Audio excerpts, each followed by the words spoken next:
If I were to tell you, ladies and gentlemen, that the FBI framed Donald Trump in the classified documents case, I'd imagine you would all be not surprised at all and say, yeah, okay, we expected something like this.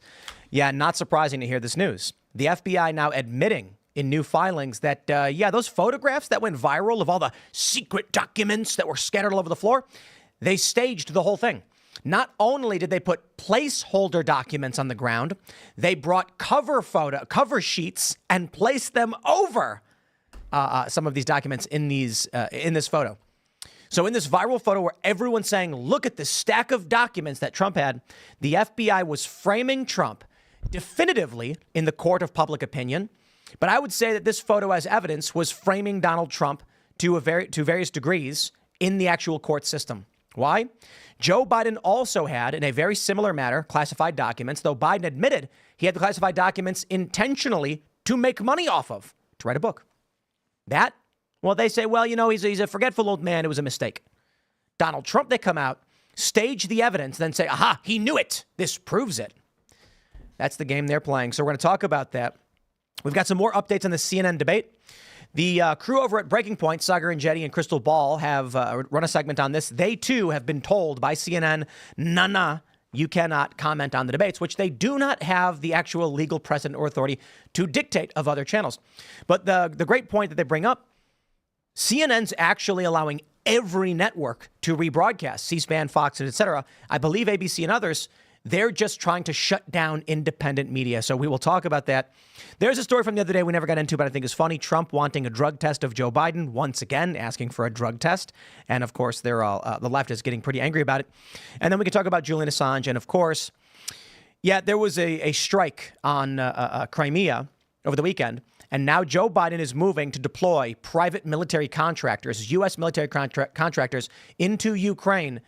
And I'm just like, man, the dude is really, really desperate for escalation into international conflict. But we'll get into all that. Before we do, my friends, today's episode is brought to you by MyPillow. Oh, man, you guys, I know you love MyPillow. I sleep with a MyPillow. I'm sure all of you out there are familiar with Mike Lindell. You know that they no longer have support of their big box stores or the shopping channels the way they used to.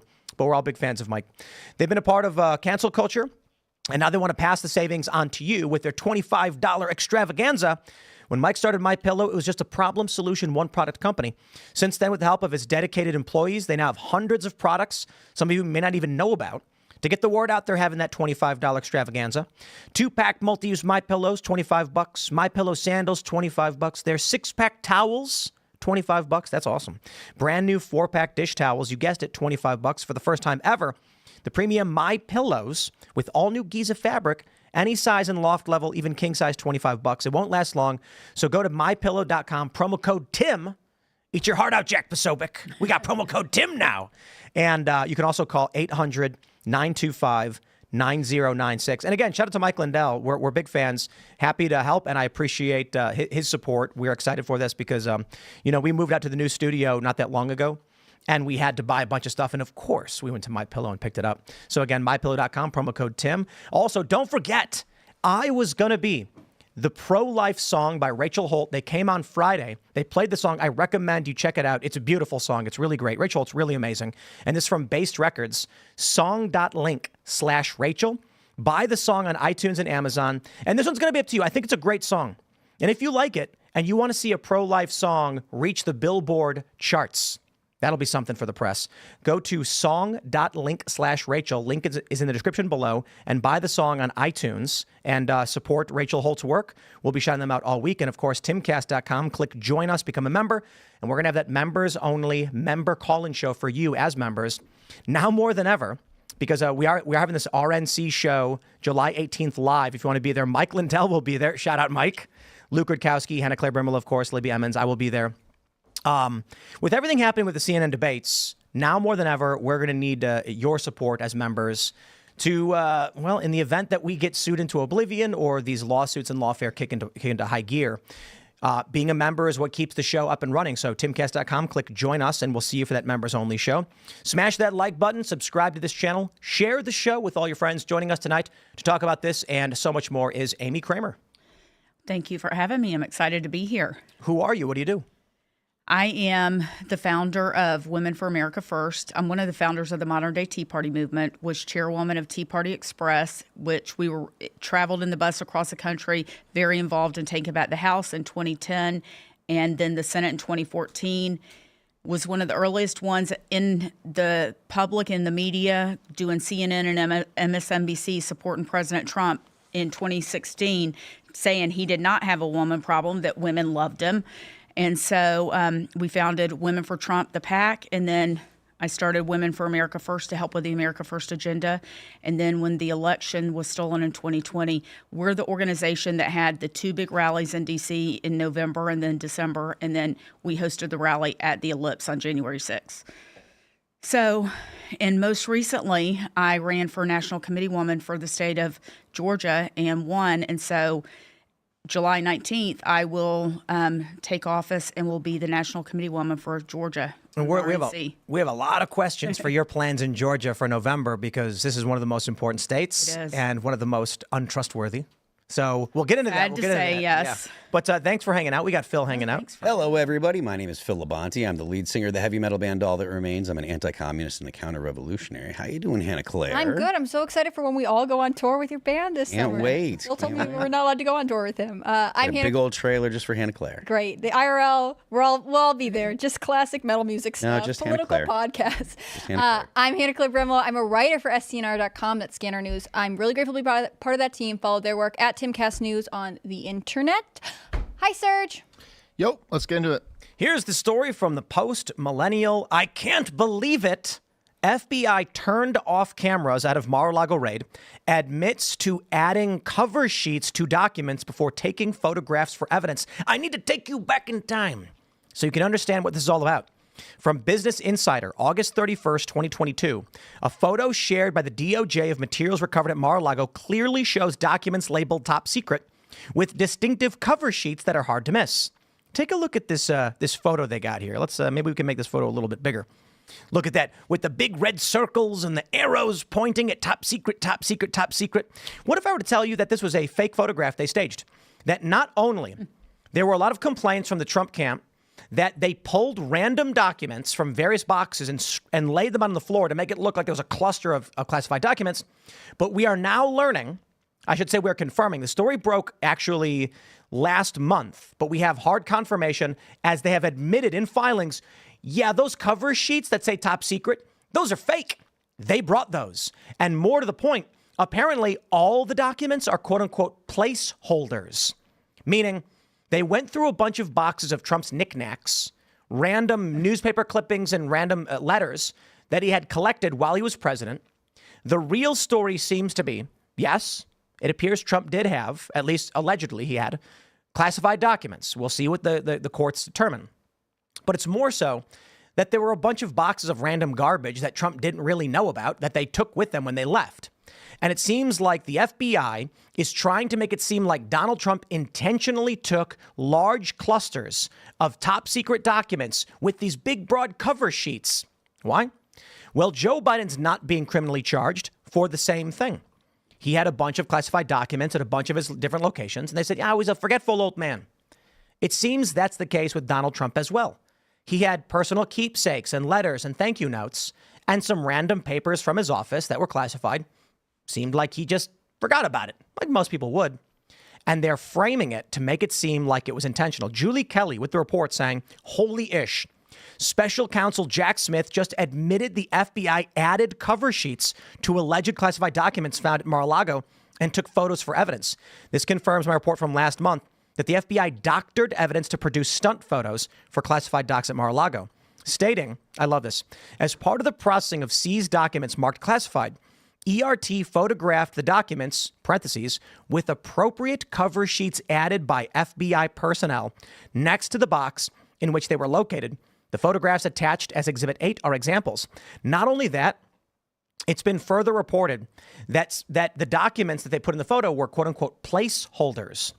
And the argument I'm hearing from many liberals and Democrats is, well, they couldn't take pictures of the actual classified documents. I'm like, what? So the whole photo is just fake? They literally brought props, put them on the ground, took a picture of it, and claimed that's what Trump had? Right. It's like over the LL Bean catalog, and they're like, it's a classified document. We can't photograph it. Right. I just always wonder what it'd be like to be the PR team at the FBI, and you get this report, and you're like, you guys did what? You mean we can't even prove that there were classified? It could literally be a random piece of paper, and they're like, yes, but it was good that we did this, right? The VR team is just sitting there like rubbing their head, like how they are one of the least trusted institutions in America, and then they're like, don't worry, guys, we put a bunch of cover letters over a random pile of paper on the floor. Trust us, it was in good faith. We're definitely not trying to frame anyone. The whole thing's a clown show, anyways.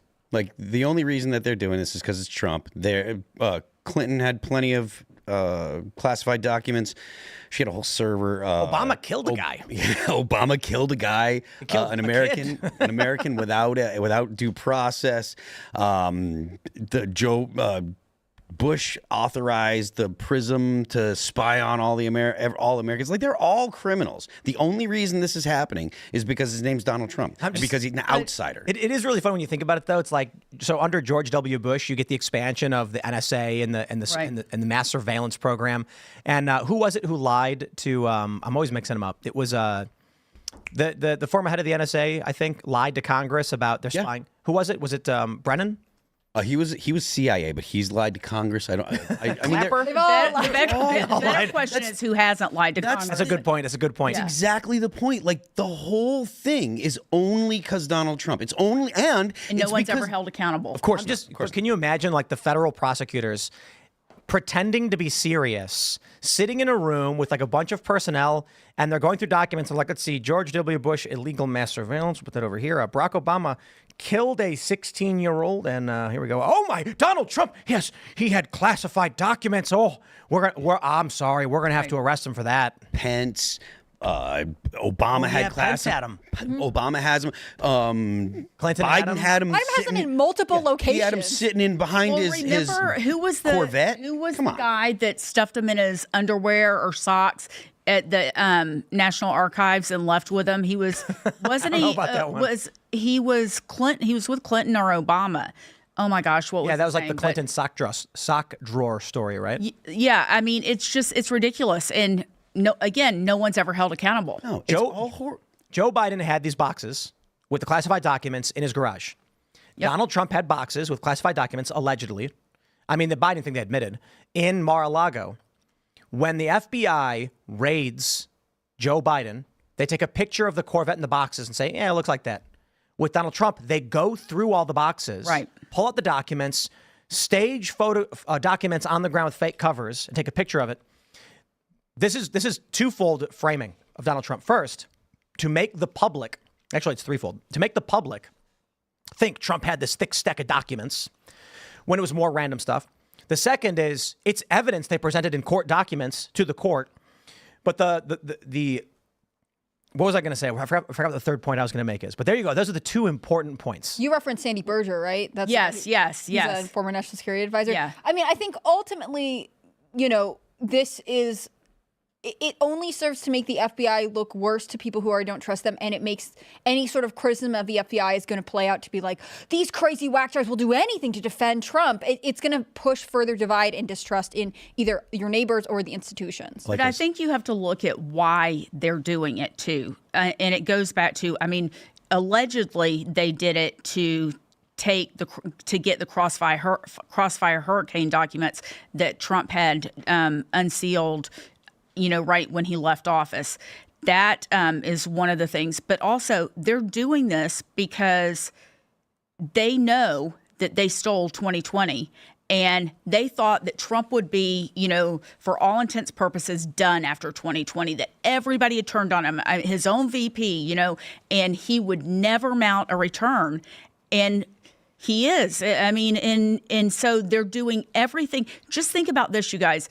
81 million votes, my ass. There is no way Joe Biden got 81 million votes. No way. And we all know it. It depends on your definition of vote. Well, yes. You're saying there's no way singular human individuals said to themselves, Joe Biden's the guy for me, and then went and cast a ballot for him. And I completely agree. Yes. But I think Democrats used ballot harvesting. Yes. Voter in the park. Yes. I think most of these people who quote unquote voted didn't actually vote in the sense that we think. Right. So the game that's being played semantically is Democrats are like, of course Biden got these votes. Right. And what we're arguing is, no, you went to some old folks' home and had and filled it out for them and then claimed that was that person's vote or things like that. Right. Exactly. People who didn't know what was going on. There's all kinds of, they didn't do it just one way. There were multiple ways that they stole 2020. But the point is, look at what they had to, look at what they did in 2016 they thought they had an insurance policy. He would never be elected. And then he got in there. They tried to destroy him, the impeachment, on and on and on. And so January 6th was a setup. It absolutely was a setup. We wanted Congress to have the joint session of Congress to lay out all the evidence. We were waiting on that. There's no way we were going to go and do anything at the Capitol to screw that up. But other people had reason to screw it up, right? Because they didn't want that evidence laid out. So they've gotten away with January 6th. Trump has mounted a comeback, and they don't know what to do. So they're using they've weaponized every agency against Trump, his supporters, and the lawfare is unlike anything we've seen. And the FBI is like the core of all of it that's going on. They are so deep in it. It goes beyond the FBI because you had it does. You had the 51 members of the intel community that were signing off on a thing that said the Hunter Biden laptop we got an update on that one too. Oh yeah, we do. The CIA was colluding with Biden. Apparently, CIA contractors. The 2020 thing, when you bring up 2016, it actually made me smile a little bit. Because those were the good old days. Well, it's not just that. It's like, I don't know. It's kind of cathartic to hear about how the deep state has been failing at every turn, and they're just in total shambles. And I'm like, it kind of feels good. It's not like we don't have our challenges or anything. Right. But remember that email that got leaked that said Trump was a Pied Piper candidate? Yep. Right. They thought that by pushing Trump, it would sink the Republicans. And they created a monster, or they've awoken the beast. And then they did everything they could to make sure he could not win. The way I describe it is, outside of all semantics, who won the argument in 2020? Donald Trump, no question. Absolutely. Who got a bunch of pieces of paper? Who got more pieces of paper with names on them? Democrats. But we know what they did. They called it a shadow campaign in Time magazine. Yeah. And then what happens is it goes to the courts, and what did the courts say? We are too scared to actually consider what this means. Yeah. The Supreme Court rejecting the lawsuit from Texas. That was it. They just say we reject our responsibility. Right. And that was because of the previous year of riots. If the Supreme Court, if there wasn't the entire year of riots where literally Trump should have come out and put his foot down, like they should have had the feds come out and wrap all those people up. They were all paid. All of the rioters were paid and spurred on by political activists and stuff. Trump should have had the FBI wrap them all up, or the sheriff's department of the local areas, whatever, wrap them all up, because they are why the Supreme Court was afraid to take the case, because they were afraid of what would happen if they said, wait a minute, this is illegal. The Democrat apparatus, not the actual Democrat Party, but the apparatus, the activists that are currently still working the same methods that they'd been using for the past multiple years, they had set the environment so that way Trump was going to be the bad guy if he came down with the boot, and he was going to be it would be unacceptable for him to be the president if he didn't. They had the whole summer of 2020 and just ripped the country apart and made it so that the Supreme Court, they had people outside of the Supreme Court's houses, and they made it so that way the Supreme Court was too intimidated to do their job. This was absolutely political attacks. It's not just the Supreme Court. One of the things we've learned through this is it's the state courts too. Yeah, absolutely. They are just as corrupt, will take no action.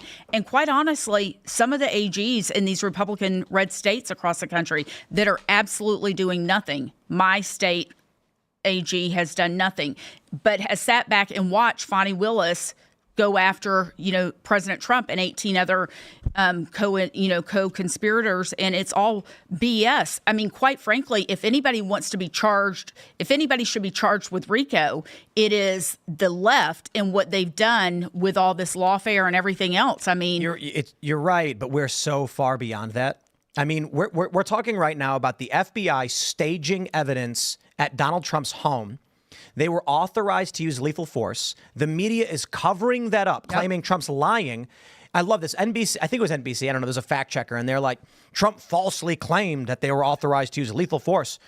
And then it's like, falsely claimed. The next paragraph is, but it was standard issue in any warrant that they're allowed to do it. And it's like, so Trump is telling the truth. They were authorized I saw this to use lethal force. There was a commentator on TV that was like, yeah, he made this wild accusation that they were trying to attack him. But, it's just boilerplate language. They're just allowed to do this. Like, which one is it? Is it false, or are they just allowed to do whatever they want? I'm going to take this opportunity to, I said this before, but, the left likes to run these clips of me out of context, as they do everybody. Yep. Of course. But there were numerous stories throughout 2019 and 2020 where the analytics were predicting a major Trump re-election victory. Right. Unemployment at its lowest point. Pre-COVID, it was huge. And Moody's analytics, based on the economy, was like Donald Trump will win again. There's also the meme of the 49-state landslide, which is just a reference to Reagan. Right. And so the leftists like to take all of that stuff out of context and just show clips of me saying, like, Trump's going to win, Trump's going to win. When in fact the caveats were, wow, if this happens, Trump's going to win. But I'm going to take full credit for everything I said. And I think this is important. Donald Trump got more votes than any sitting president. Donald Trump won Florida and Ohio, and I don't believe any modern president has ever won both states and then lost the election. Trump won, 90% of bellwether counties? Yeah, he did. Yeah, and so these were all metrics by which any standard election was indicative of Donald Trump winning a tremendous victory. And then it was just very strange how everything happened. As everybody knows. I think they basically said in Time Magazine how they did it, the shadow campaign, they called it. Ballot harvesting was the big key. They told us everything in that article. Yeah. Exactly how they did it. They had to brag about it.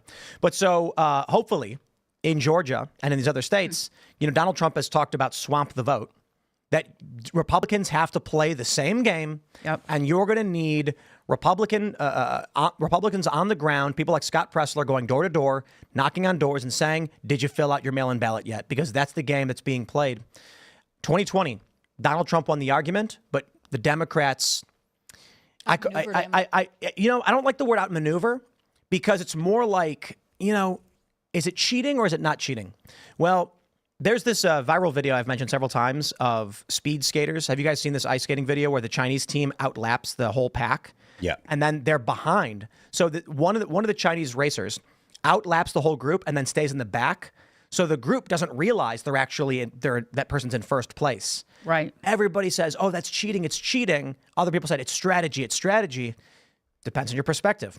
Democrats were thinking, we can't actually win an argument with the American people.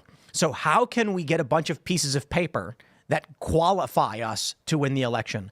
And then when it came to the Supreme Court and Congress, they all went, we're too cowardly to actually challenge this. There you go. Well, in the beginning, Congress, that was the thing. Mo Brooks was the one that came up with the plan to contest the vote.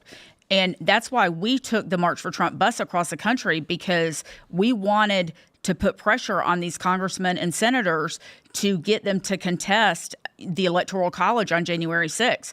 And Mo Brooks, and then, a number of members of Congress, and then Josh Hawley was the first senator that got on board. And y'all, in a week, we had flipped so many because the pressure, they saw the people in the streets, whatever. That's why the riot at the Capitol happened, because they had to stop that. But this is the thing. There are other things that are going on, in Georgia, for one. One of the things they've done, I'm sure it's in other states, they take an inactive voter that, say, has been inactive for 12 years, has not voted. They make them active. They vote for them, then make them inactive, and you never even see it, right? They're putting, as you're cleaning the voter rolls, behind the scenes with Eric, they're putting new people on the voter rolls. And you don't even see it. People, and the courts will not do anything about it. How many people showed up to vote and were told they already voted? Oh, yeah. There was a young guy. I can't remember. I think he was from Tennessee or something, but he was in Arizona or vice versa. And he appeared on Fox and said, I'm out of state and my home state claims I voted. Something's not right. And we never got any answers for this. And this happened before November. And everybody was pointing it out. And then it happened. And everyone was like, we were screaming this the whole time. Something was wrong. Yeah. But let's jump to this story from the Post-Millennial. Breaking.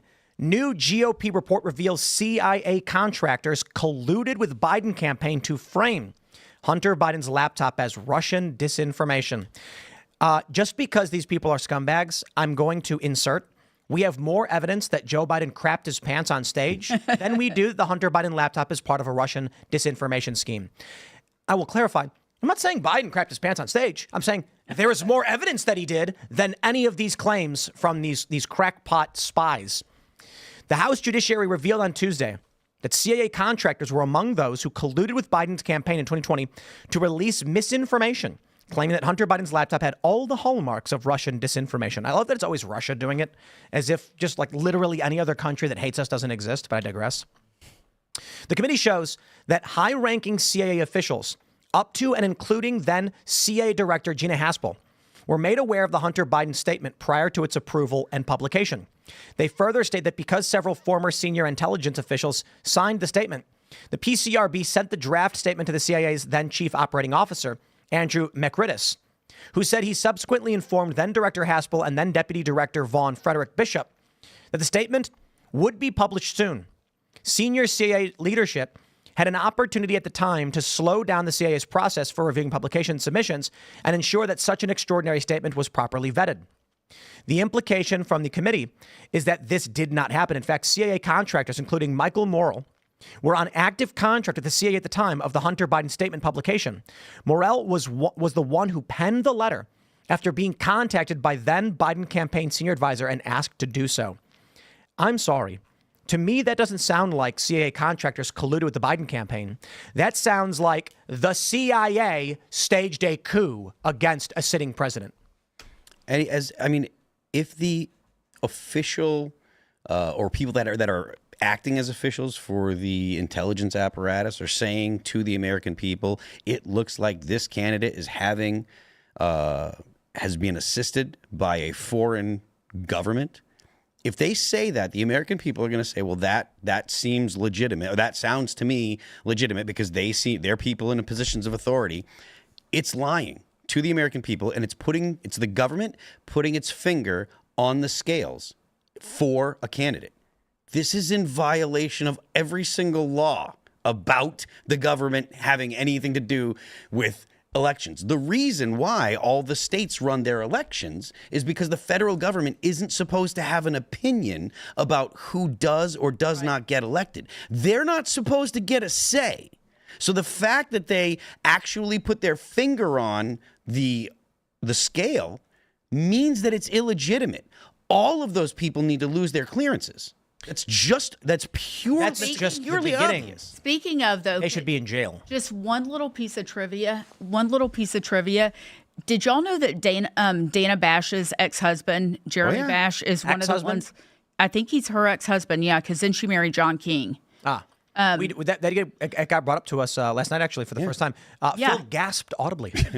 Yeah, I mean, he worked for the Obama administration. He was, I think, the chief of staff at the CIA, and I mean, whatever. He worked with Morrell at this global agency they had. So, and then here Dana Bash is the one that's going to be moderating the debate on Thursday night with President Trump and Biden. I don't see any conflict there. I think part of the question is is this something that the American people are going to get angry about, or is it so far memory hold or too complicated for them to pay attention to? Right? I just think nobody believes anything that comes out of them anymore, whether it's at CIA, FBI, whatever. One of the greatest moments ever was how the Epstein narrative broke through to the normies. Right. One of the greatest moments was when Chris Reagan said after Epstein died, he said he got into an Uber, and the first thing that happens is the driver turns around and goes, yo, that guy didn't kill himself. Like everybody knew the veil had been lifted. Right. The problem now is it's gone back down. This does not reach regular people. Right. And if you go to your average person, go to Times Square, get a microphone and say, if I were to tell you that the CIA staged a coup in 2020 to remove Donald Trump and install Joe Biden, what would you say? They'd say, oh, shut up. Trump, everybody hated him. No. Trump was actually slated to win based on all of the metrics that we expect, but the game was changed. What they do is they use the corporate press. The reason why CNN is trying to shut out independent media, they need to maintain a popular narrative that everyone hates Trump, despite the fact that people actually like Trump.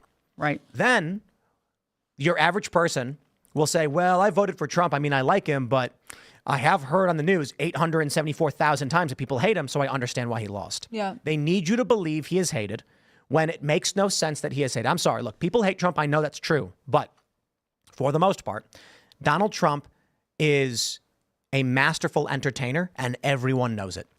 Dude walks into a room and everyone wants to talk to him. Yes. He goes to rallies and he does raw commands the room. stand-up. It is humor. Right. We have an article, Charlemagne the God, saying that it's going to be amazing. Trump's a stand-up genius. And these are people who aren't going to vote for him. Right. The idea that the majority of people don't like Trump, I believe, is a manufactured narrative.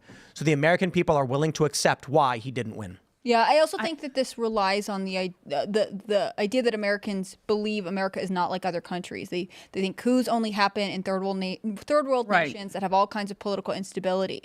And the reality is we have political instability and all systems are fragile. So But how dare you use that word coup? I know. Don't you dare. You're not allowed to or say it call was somebody coup. a traitor. We 'Cause don't. that's the thing. If you walked to someone in Times Square and said it was a coup, they'd be like, coups don't happen here. That's Right. somewhere else. Nancy Pelosi specifically asked General Miley, the chairman of the Joint Chiefs of Staff, if they could take Trump out. She literally asked him. I want to add to this too, because I'm going to correct myself from several years ago when I was debating Steve Bannon. And I said that enthusiasm against one mistake people made, and this is true, but not the defining factor. Enthusiasm for Biden was like 26% across numerous polls, and enthusiasm for Trump was like 94%. But enthusiasm against Trump was like 96%.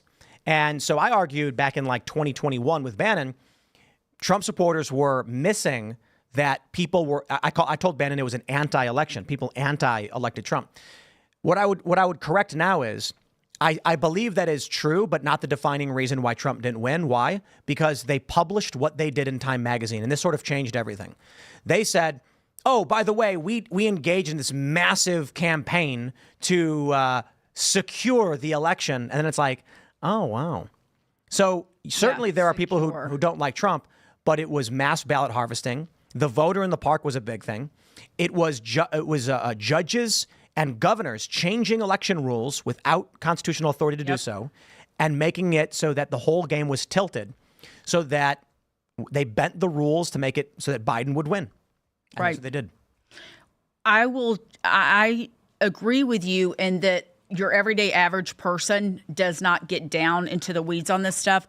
But I do think that we have come to a point where people know something's not right. They don't know what it is, but they know that something is not right.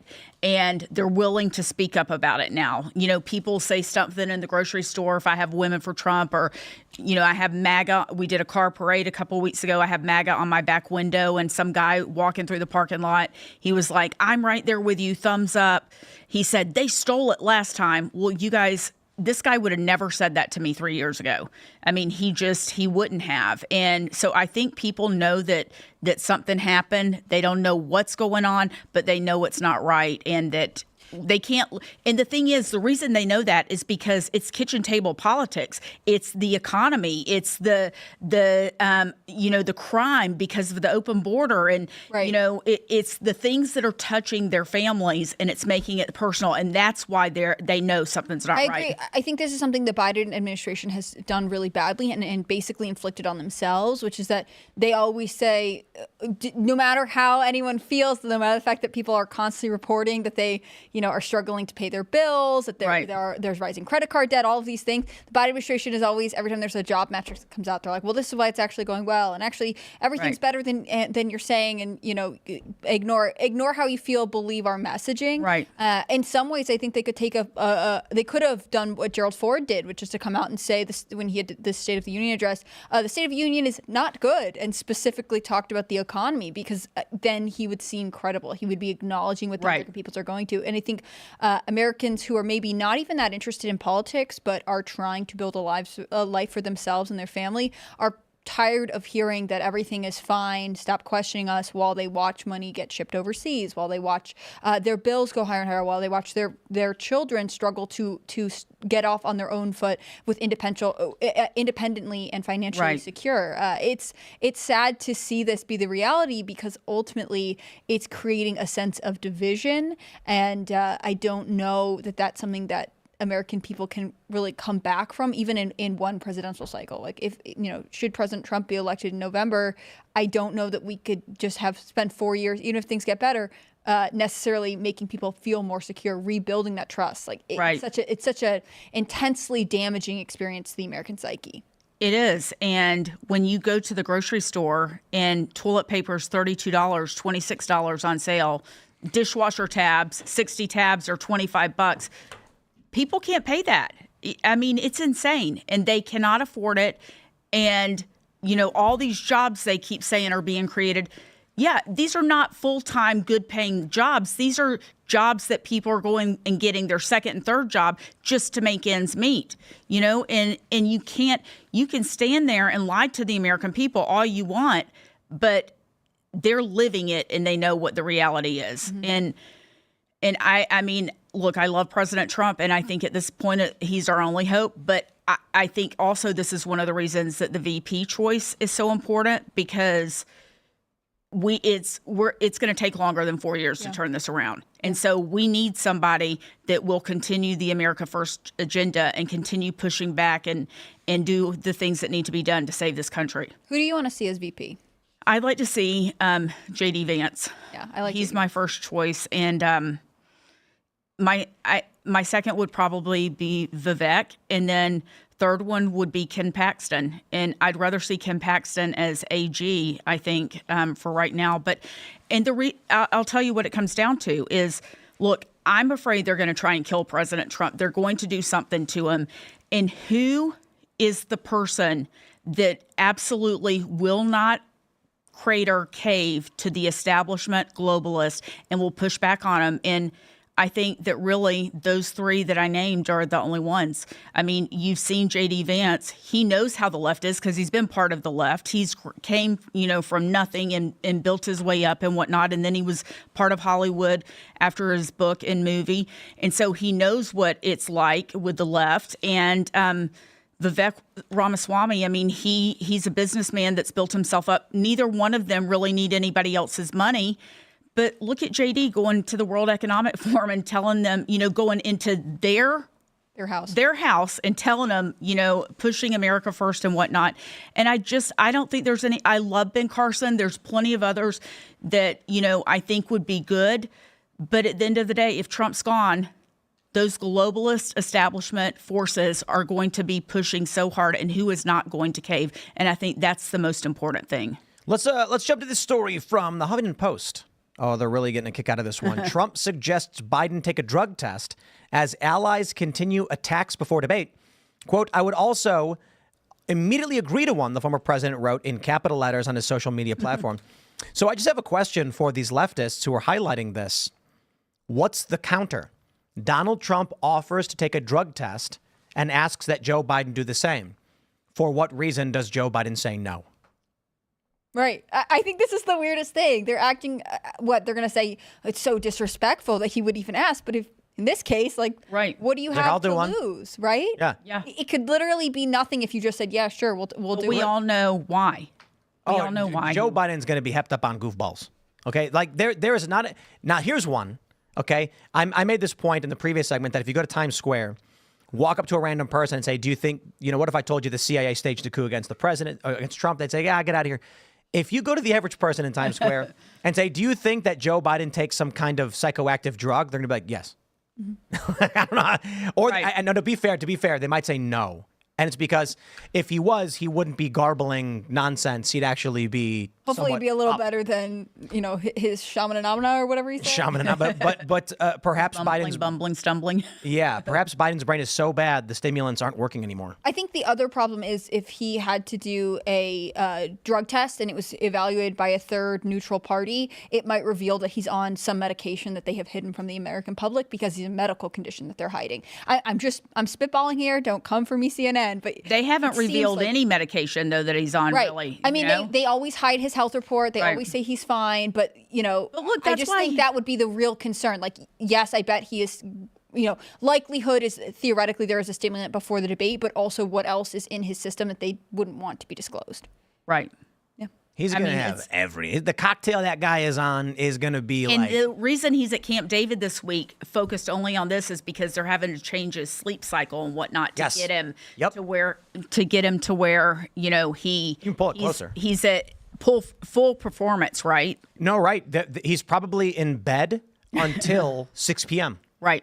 or maybe even 7. And the debate's at 9. So they wake him up at 7. They get him cleaned up. And then he's got his hour. He's got his good hour. That's about it. And how long is the debate going for? Do we know? I think it's probably 2 hours. I'll double check. No, I don't think it's. I think it's maybe an hour. Yeah, I don't think it's going to be 2 hours. Biden can't handle that. No way. Yeah.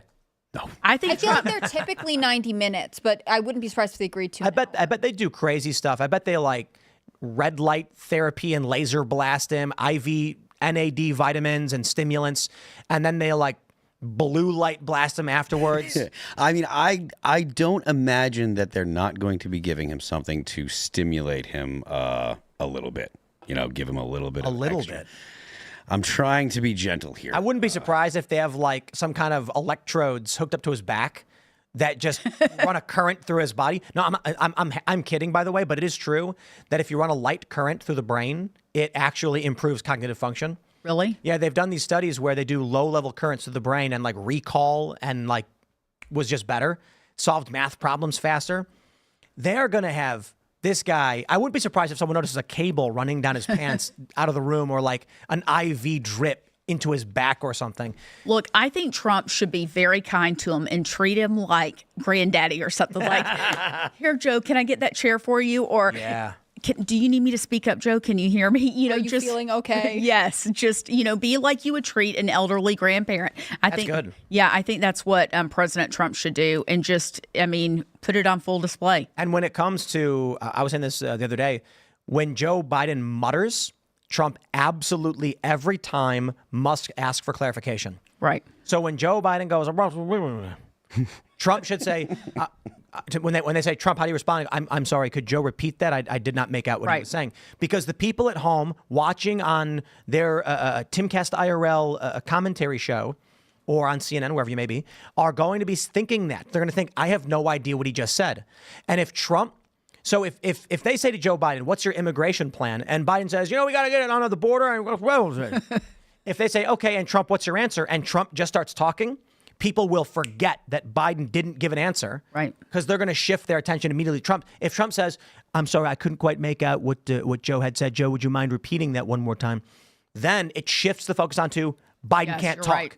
And get this, if Trump does that at the slightest pin drop of a mutterance of gibberish, the news reports the next day are going to be Donald Trump had to ask Joe Biden 50 times to speak clearly because he kept gibbering. Right. I also think it'd be powerful to see a clip, and I'm just spitballing here, but could kick her if he says, could Biden please explain whatever he just said? I couldn't understand. I need clarification. If one of the moderators well, the president clearly said that we need to continue our support for Ukraine in this difficult, if they are aware of how the president was answering, that would be pretty fascinating, right? That clip is kind of damning in and of itself because it means that they are aware of the talking points that the Biden team is ready to present. You know what the media is going to say on Huffington Post? They're going to say, Trump is so old and out of it, he couldn't understand what was going on. Yeah, I know. And the moderators are going to be in on it, and the media is going to translate for Biden. One thing I do think Trump needs to do is ask Joe about the story that it was Russian collusion, Hunter's remember at the last debate where, oh, that's Russian collusion, Russian disinformation. There's nothing to it. I think that Trump needs to call him out and ask him about it now and see if he still stands by it. I don't know. I think that's the trap. You do? Yeah, because that Biden's going to try and go there to get Trump to start talking about things that don't matter to the American people. And Trump needs to just respond with, Joe, I don't know what you're talking about. Bread costs $7, okay? Right. Eggs cost $7. Milk costs $5. The American people need to know how they're paying for their groceries and how they're going to make a peanut butter jelly sandwich, not whatever you're talking about with Russia. Yep. I mean, I can see where you're coming from, but I do think he needs to, now that the laptop was entered into evidence in the courtroom. I mean, it's been proven that it's true, and Biden stood up there and lied to the American people. Are you still going to stand by that, Joe? But see, Trump's base doesn't need to hear it. Trump's detractors, there's two groups that know about the laptop, and that is the people who hate Trump and the people who like Trump. The people who like Trump never trusted it in the first place and know Trump's right. People in the middle aren't going to be swayed by a conversation about Russia, but the opportunity will be. For that normie dude or lady is when Joe Biden says something about Russia or whatever, Trump can say, what is this Russia stuff, right? The American people can't afford gas right now. You at home right now know your gas, and this guy's obsessed with Russia. Right. Then they're going to go, yeah, I want cheap gas. And Trump's going to be like, I'll get you cheaper gas. He'll complain about Russia. And he's kind of obsessed with Russia, right? I mean, oh, yeah. Apparently, we're several $1 billion into helping Ukraine fight Russia because Biden thought it was a good idea. That's a tremendous segue for Trump. Actually, he should bring that. He should say that. Call me President Trump. I'll help you prep. Right. He needs to say on the debate, if you vote for Joe Biden, you know what he's going to do? He's going to be obsessed with Russia. He's going to send more of your money to Russia. More of your money to Ukraine. And why? For what reason?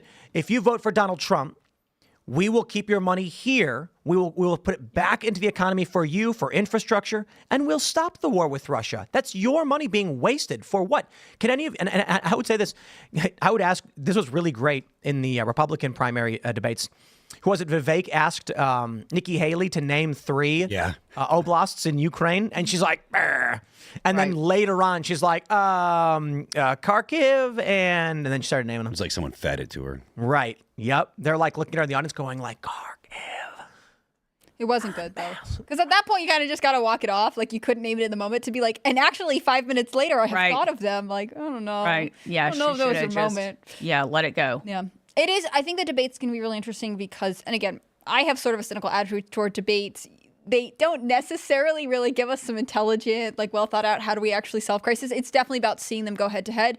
But in this case, because it's an unusual rematch, once again, we're getting Biden and Trump, except now Biden is the incumbent, so to speak, and Trump is the outsider. They are going to have that same tension on display, except again, it's Biden who should really have to answer for the state of America. When it was last time, when there was more stuff with COVID or whatever else had gone on, I felt like it was Trump having to explain his legacy. But now I think the American people know that Biden has put the country in a very perilous position internationally and domestically. Right. And in a tailspin. Really, we can't have anyone get distracted over, Trump's convictions or anything else. We just have to talk about what's actually going on. Yeah, I do think Trump needs to focus on his record and, compare. I mean, that question, who said it? Were you better off 4 years ago than you are today?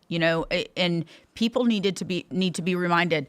We did these things, Women for Trump, back in the 2020 campaign. Promises made, promises kept. And this is a list of things that, that he did in that administration. And people need to be reminded about that. My question is, because I haven't seen a list of the rules, but they're not going to allow questions of each other, I'm imagining. I don't think so, no. Because certainly Joe Biden will bring up abortion.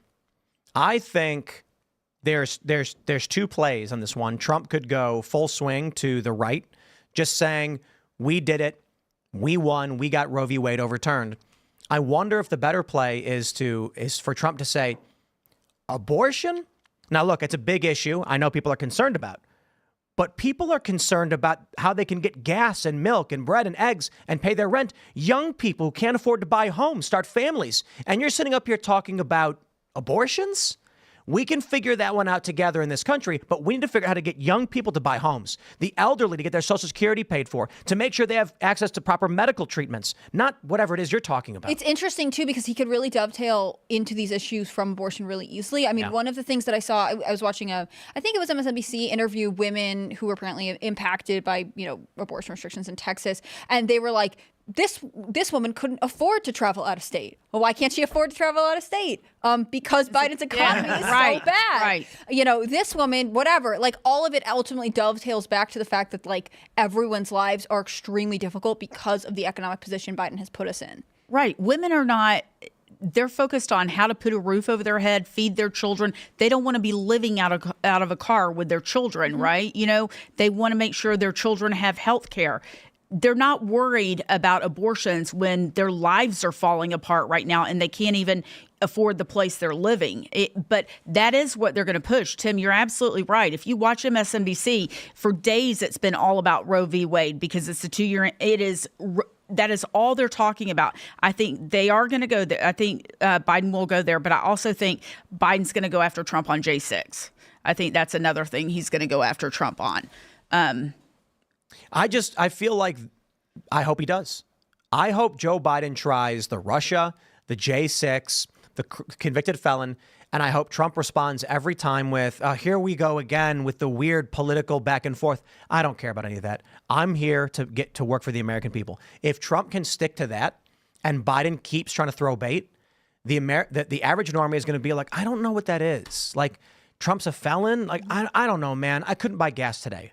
And if Trump addresses that, they're going to be like, I want that guy in. I think it was the Wall Street Journal that released a graph today talking about the inflation adjusted value of your dollar. And since Biden has got into office, the inflation has absolutely decimated the value. The standard of living has dropped. It's incredible. Yep. And so there are people that are going to say, oh, people are making the same the same amount of dollars and et cetera, and there are things going on in the economy. So of course the economy is actually good. That is not going to work because you're telling people that the things that they're experiencing when they go to the grocery store and when they try to buy things that they're used to buying, you're telling them that they're dumb. You're telling them, no, you're wrong. The money that used to go used to be able to buy X amount of groceries, it still does, and you're just stupid and can't figure it out. That's not going to work. The American people are actually hurting because of the inflation that we've had to go through, and there has been no effort on the side of the government to inspire growth, which will help alleviate the problem of the inflation. Okay, you have to have growth if you're not going to have cuts, and you're not going to have cuts, so you have to do something to have growth, or the people are going to suffer as the economy does not gain any steam. Their value of their dollar does not go up, and they don't have more dollars to replace that missing value. You're not going to be able to convince the American people that they're not suffering when they're suffering every day. Let's jump to this story. We have a tweet from the Raymond G. Stanley Jr. It's actually a clip from Breaking Points. Raymond says scumbag CNN isn't just going after Timcast or Crowder. They're going after all independent media, even super middle-of-the-road Breaking Points with Sagar and Crystal Ball. They are canceling their planned live stream portion of the presidential debate. That's a huge mistake. That's amazing. But let me play this clip for you from Breaking Points of Sagar and Crystal. A little bit behind the scenes about streaming the debate. So we plan on streaming our analysis here. However, as you guys know, CNN has the quote-unquote exclusive rights since they're the ones who are holding it. Now, they have given permission to every major news organization in the U.S. C-SPAN, ABC News, Fox News, etc. Even Fox News have permission. So we got a weird email today at Breaking Points from YouTube basically asking us and reminding us to confirm copyright policy. So freaking out a little bit. What's going on? I get the email for the head of CNN Communications. I'm not going to read her name here, but I'll just read you the email that we wrote her and her response. I said, hi, Sagar and Jetty here from Breaking Points, news show hosted on YouTube, etc. Reaching out on the advice of YouTube for permission to be able to stream the debate on our YouTube channel, as has already been granted to other news organizations in keeping standing with the norms around presidential debates. Please advise if we have permission to stream this debate with our commentary in keeping with the fair use doctrine. Here's CNN's response. Hi, Sagar. The debate will be available on CNN's YouTube channel. We are not offering the feed for other YouTube channels. So that's it, Crystal. Despite the fact that they are giving permission to every other major news organization, they are effectively stifling all of independent media by banning our ability to stream the debate on YouTube. So look, we will do a before stream and an after stream. We'll do our best, but this is outrageous. It is a total violation of any of the norms and the spirits around presidential debates. Okay, guys, don't drop your show. They have no authority to restrict access to what is, I mean, it hits so many of the fair use points to do a live commentary on a presidential debate. You've got it's transformative. Clearly, you are talking over the debate. Okay, if somebody wants to watch the debate clean, to watch the debate, you can't get that on their stream or our stream or Crowder's stream. Okay, it is clearly transformative. It is clearly educational, and it is clearly commentary. It fits 3 of the 4 criteria cleanly. I'm willing to bet it hits all 4 of them. So the idea that you guys would back off, I recommend you don't. However, it is to be seen how YouTube will handle this. But we will be multi-streaming on various platforms with the expectation that CNN will make a fraudulent attempt. Okay, well, let's put it this way. They're going to attempt to assert we don't have fair use, I'm willing to bet, and we do, because cases like this have already been battled out, and we win every time. Every time. Every channel's done this. Crowder has done this, and Crowder won. We had a stream. Fox News challenged it. We won. David Pakman, same thing. For all the criticism we give that guy, Fox News went after him. He won because they cannot do that. CNN, this is big. This is big. The update here from Breaking Points is that CNN's giving access to all of the major networks to do this, and they're not giving any non-cable network the access to do it. It's a mainstream media monopoly. Yep. Right? They all pretend to hate each other, but actually they really hate independent media. And they can't be a part of it. Only mainstream media can. Right. Because y'all have gone around them, and they can't control it, and they cannot stand that. Well, I mean, it's still about the access. I say this a lot. It's really about the access to the president. They're going to do whatever the administration wants because they have friends in the administration. It's essentially the mouthpiece for the Democrat Party.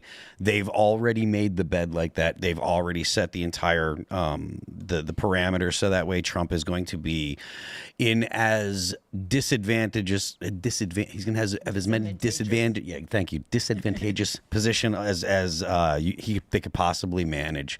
It's not there. There's no argument about it. It's plain for anyone to see if they look. It looks like Sagar is saying he tweeted, "We will be streaming for our premium subscribers at breakingpoints.com, but this is genuinely an outrageous attack on independent media. Would be one thing to keep it just on CNN, but to give to others and screw us plus all others is BS." This is really fascinating because if what he is saying, if what Sagar is saying is true, or I'm interpreting this correctly, that they are going to do their live commentary on the show, but only for paid members. It's absolutely fascinating because this shows that Breaking Points knows full well it's fair use and they have no legal exposure.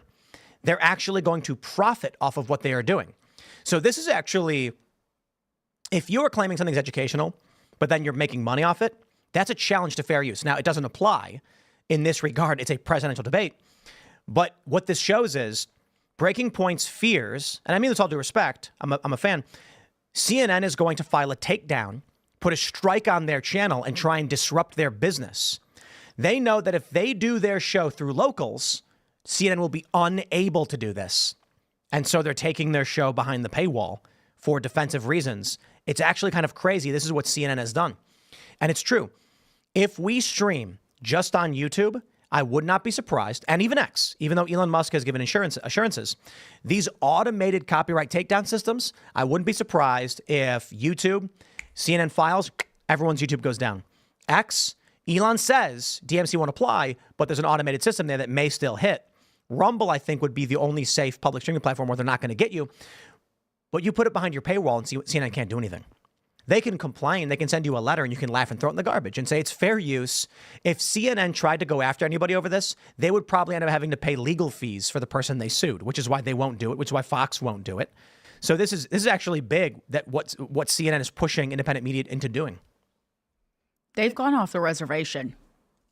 Well, Completely off the reservation. It's desperation. I keep thinking they're going to go back more towards the middle. I mean, they used to be, look, they've always been left pretty much, but I mean, even in 2016, you know, they would put Trump supporters on there and give them an opportunity to make the arguments and whatnot. And then I think probably in 2018 was when they just... they changed, and even though they've had a leadership change at the top, they just continue to go more to the left and lose credibility, and I don't get it. I remember when I had my daughter 33 years ago, it was during the Gulf War, and I remember being up in the middle of the night watching CNN with, you know, their reporters on the ground over there, and I mean, they were built in Atlanta. That was Turner Broadcasting Network, and it's really just disappointing. It really, really is disappointing because they have gone so far off the reservation. It's interesting because, I mean, last time it was Fox, right, who was having issues with people simulcasting or streaming Right. it to comment on it.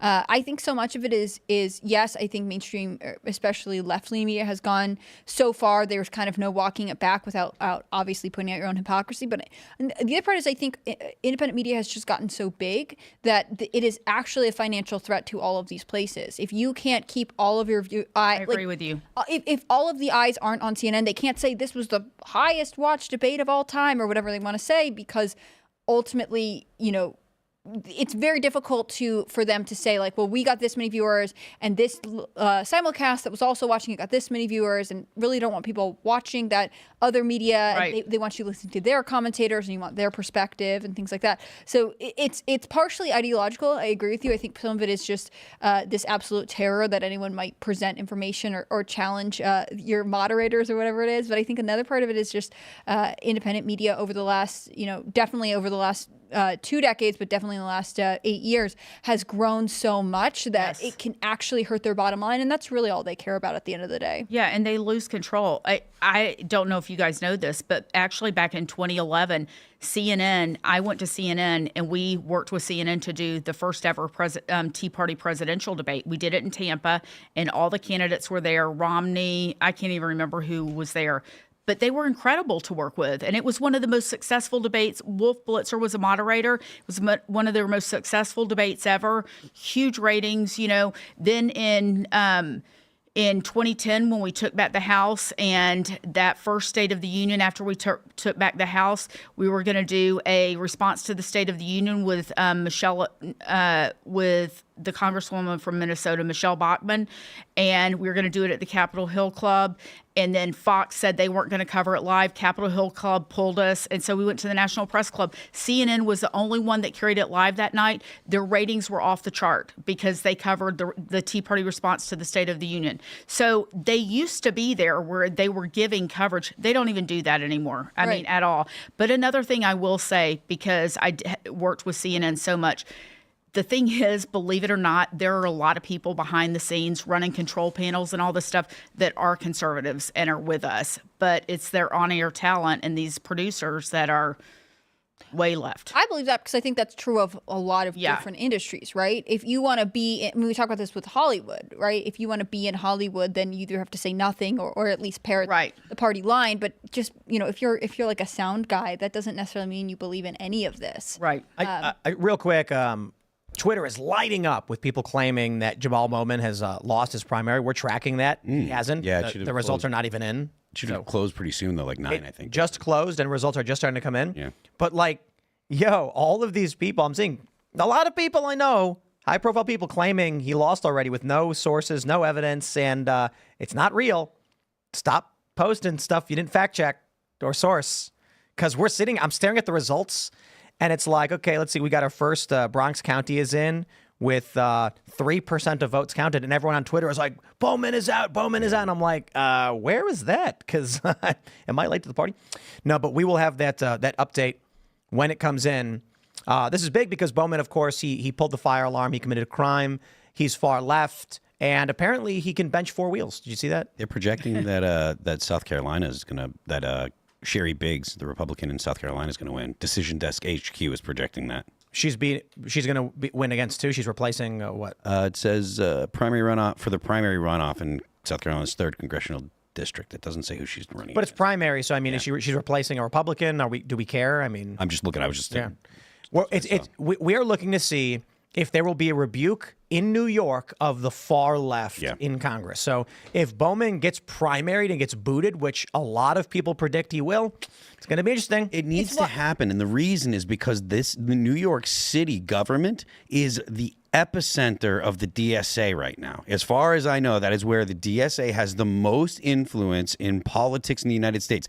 The DSA are communists. They openly endorse Marxist ideas. This is unacceptable in America. This is something that we need to fight against as strongly as we can. We need to use all of the political means at our disposal to prevent communists from taking over, because you see the problems that are going on in New York with crime and all of that stuff. This is directly because of the policies that communists institute. I also think that's one of the reasons everyone should keep an eye on Colorado's primary today. I know we all talk about Lauren Boebert a lot, but there are other races there where Colorado is really this strange state where it was hugely red in some areas, but has become intensely blue, especially around some of the major cities, like Denver specifically. And so to see what Colorado puts out as its potential next election is interesting. Like, what kind of candidates are the Republicans fielding there, and how left-leaning are the Democrats in Colorado? And we'll really only know after the results of the primary tonight. And nowadays, we're not even talking about left-leaning. You're talking about pure leftists. That's what I mean. If you're communist, they're not. It's not left leaning. It's literal. It's a literal threat to the United States. But that's why Colorado is interesting, right? Because Colorado was reliably red for a long time. Yeah. But as more people have kind of moved out there, as the cities have gone more blue, in some states where you're red, except for in the major city, you get a Democrat who kind of postures as a moderate. They say, well, I like this issue socially, but in these ones, I lean here. But now it seems like, especially with captive cities that are in red states but are dominantly blue, they just go out of their way to pick the most aggressive progressive candidate and say, you guys will comply to our will. We know better than you do. That's my interpretation, at least. South Carolina 3 is a seat held by Jeff Duncan that I think he's retiring. And this Sherry Biggs, it looks like they're claiming she's won against Pastor Mark Burns, who was endorsed by President Trump. Interesting. They're all deleting the tweets now. Come on, guys. What do you think? Even Libs of TikTok tweeted that Bowman lost. Shout out Libs. We love you. But I'm like, when I saw Libs of TikTok tweeted that Bowman lost, I was like, okay, there's got to be something I'm missing. I'm staring at the results here, and it's not in yet. But they're all deleting their tweets now. Excited. What do you think of Trump's endorsement record? I don't mean to put you on the spot, but I think it's worth discussing. I mean, listen, it's, I'm not one of those people that just blindly follows President Trump and does what he says. I'm a critical thinker. I have the ability to think on my own, and I think he is. I think he has gotten a number of endorsements wrong. You could go back to 2017 with the Alabama Senate seat when President Trump endorsed Luther Strange, who had been hand-selected for that seat. And he ran against Roy Moore, and then Roy Moore won, even though President Trump had endorsed Luther Strange. Roy Moore won, and then Republicans and Democrats worked to get Doug Jones in there and defeat him. I don't think that, like the Virginia 5 race last week, Bob Good is the conservative, and he should have been reelected. I mean, it should have been hands down reelection. I agree with you. But this is where I cut my teeth in politics, in Senate and congressional races, all the way back to 2009, 2010. So this is something that hits home to me. And I keep trying to talk to people and make them understand, look, these people that are in Congress are the ones that make the law. And they can be there a lot longer than a president who can only be there for 4 years, as we just saw with President Trump, or 8 years. But we need to send the people that are best for America, not the people that are best for Trump. And I don't think you have to look any farther than what happened with Obamacare, and it was voted down, in Trump's first 2 years. That's the kind of thing we have to elect America First candidates. I don't talk to him about his endorsements or anything, so I don't know the story. But there have been a lot of disappointments, and I think it's incumbent upon the people to do the research and know who these candidates are, not just because somebody else is saying they support them. We got some breaking news. AOC won. Unsurprising. Oh, darn. And currently, Jamal Bowman is tracking to win. However, we're looking at only 4% of the votes. That being said, AOC, it has been projected by AP Politics. They're saying that Alexandria Ocasio-Cortez wins the Democratic nomination for her district, the 14th. The race was called at 9:05 p.m. And the current data we have on AOC's district is 20% of the votes are in. So the margin she's accomplished, I suppose, thus far is indicative of she is not going to be losing. And this is AP data. So then with Rep. Bowman, it's looking pretty good for him right now, with AP estimating he's got 79% in the Bronx. He's got 61% in Westchester County, though that's only 381 votes. Yeah, 4%. All these people on X that are like, Bowman's out, he's probably going to win. Yeah, so, there Crazy you go. town. Yeah. Crazy, crazy town. Well, That it is. New York doesn't believe that he did anything wrong. Apparently, you can pull a fire alarm and lie about it, and They like they'll that. reelect you. But it's not. But he did something right for them. They saw a guy who was willing to commit a crime on their behalf to steal power. Right. And they're like, that's the game today. Yeah. It's so look what New York is. Look what they're doing to Trump. Yeah. I mean, come on. I just wish they would wake up and realize that, like, he's willing to lie to everyone else, so he's willing to lie to you too, right? Right. There's nothing there to say that he is doing it for their benefit. He's doing it for his benefit, and Right. it benefits him to stay in power, and it benefits him to lie to you if necessary. I think that's one of the challenges, and it happens on the right too, right? It's not like there are just only liars on one side of the aisle, but I think ultimately you are totally right that these congressional positions, who's in the House of Representatives and who's in the Senate, makes a huge difference long term. It's in fact more of an investment in the future maybe than Absolutely. the president. Not that the presidency isn't important. I was going to ask you if there are, obviously a lot of people talk about Montana as a Senate race. West Virginia has is likely to flip to a Republican. Are there any Senate races that you are really interested in right now? Honestly, I haven't been looking at the Senate races busy too much, waiting. but I do think that we'll hold on to the House. We have to build up our numbers there. And I do think we'll take back the Senate. But you guys, I mean, I'm just a realist, and I'm going to be honest. It wasn't just an election stolen from President Trump in 2020. There were other races that were stolen too. I mean, Georgia lost 2 Senate seats that cycle with. We now have 2 Democrat senators, and Georgia is not, I don't care what anybody says, we're not a purple state and we're not a blue state. We are a red state. And the fact that we have 2 Democrat senators is not acceptable. And then when Herschel ran in 22, that seat was lost. So we've lost 3 Senate seats in Georgia in the past 4 years. And so these seats are so important. I know President Trump gets people out. He's engaging. He's exciting. And yes, we need these people engaged. But if you don't vote in these Senate and congressional races, I think that's what happened in 2018. Trump turned out so many new people in 2016, people that had never been involved. They voted and they thought, we've got President Trump in there. He's going to do gangbusters. And they didn't turn out and vote in 2018. And what happened? We lost the House. And so that's one of the things that I'm focused on, is educating people on how important these Senate and congressional races are, because they really, if we elect President Trump again and we don't hold the House already the House is with Jamie Raskin, he's already written the legislation to not seat Trump. They channeled that at the Supreme Court hearing several months ago at the end of the case, when over the Colorado trial, when the last justice, she was the liberal justice, asked their side, what happens if we don't deal with this now? And their counsel said, well, then in January after the election, we'll be back here. And, he channeled everything that they were going to do. And Benny Thompson has written legislation to remove his Secret Service protection if he's convicted. Point is, we have to take back the House, or we have to keep the House and build our majority there, and at the same time take back the Senate. I think it's more important than ever, because Trump will not be seated if we don't. Yeah. What made you move? You started off sort of with the Tea Party movement. How did you get more to the America First movement? Was it a natural transition? Yeah, I mean, so the Tea Party movement was what laid the groundwork for President Trump and the MAGA movement. And I don't think that if we had the Tea Party move, I think it would have been a completely different situation. But we laid the groundwork. People ask me all the time, well, what happened to the Tea Party movement?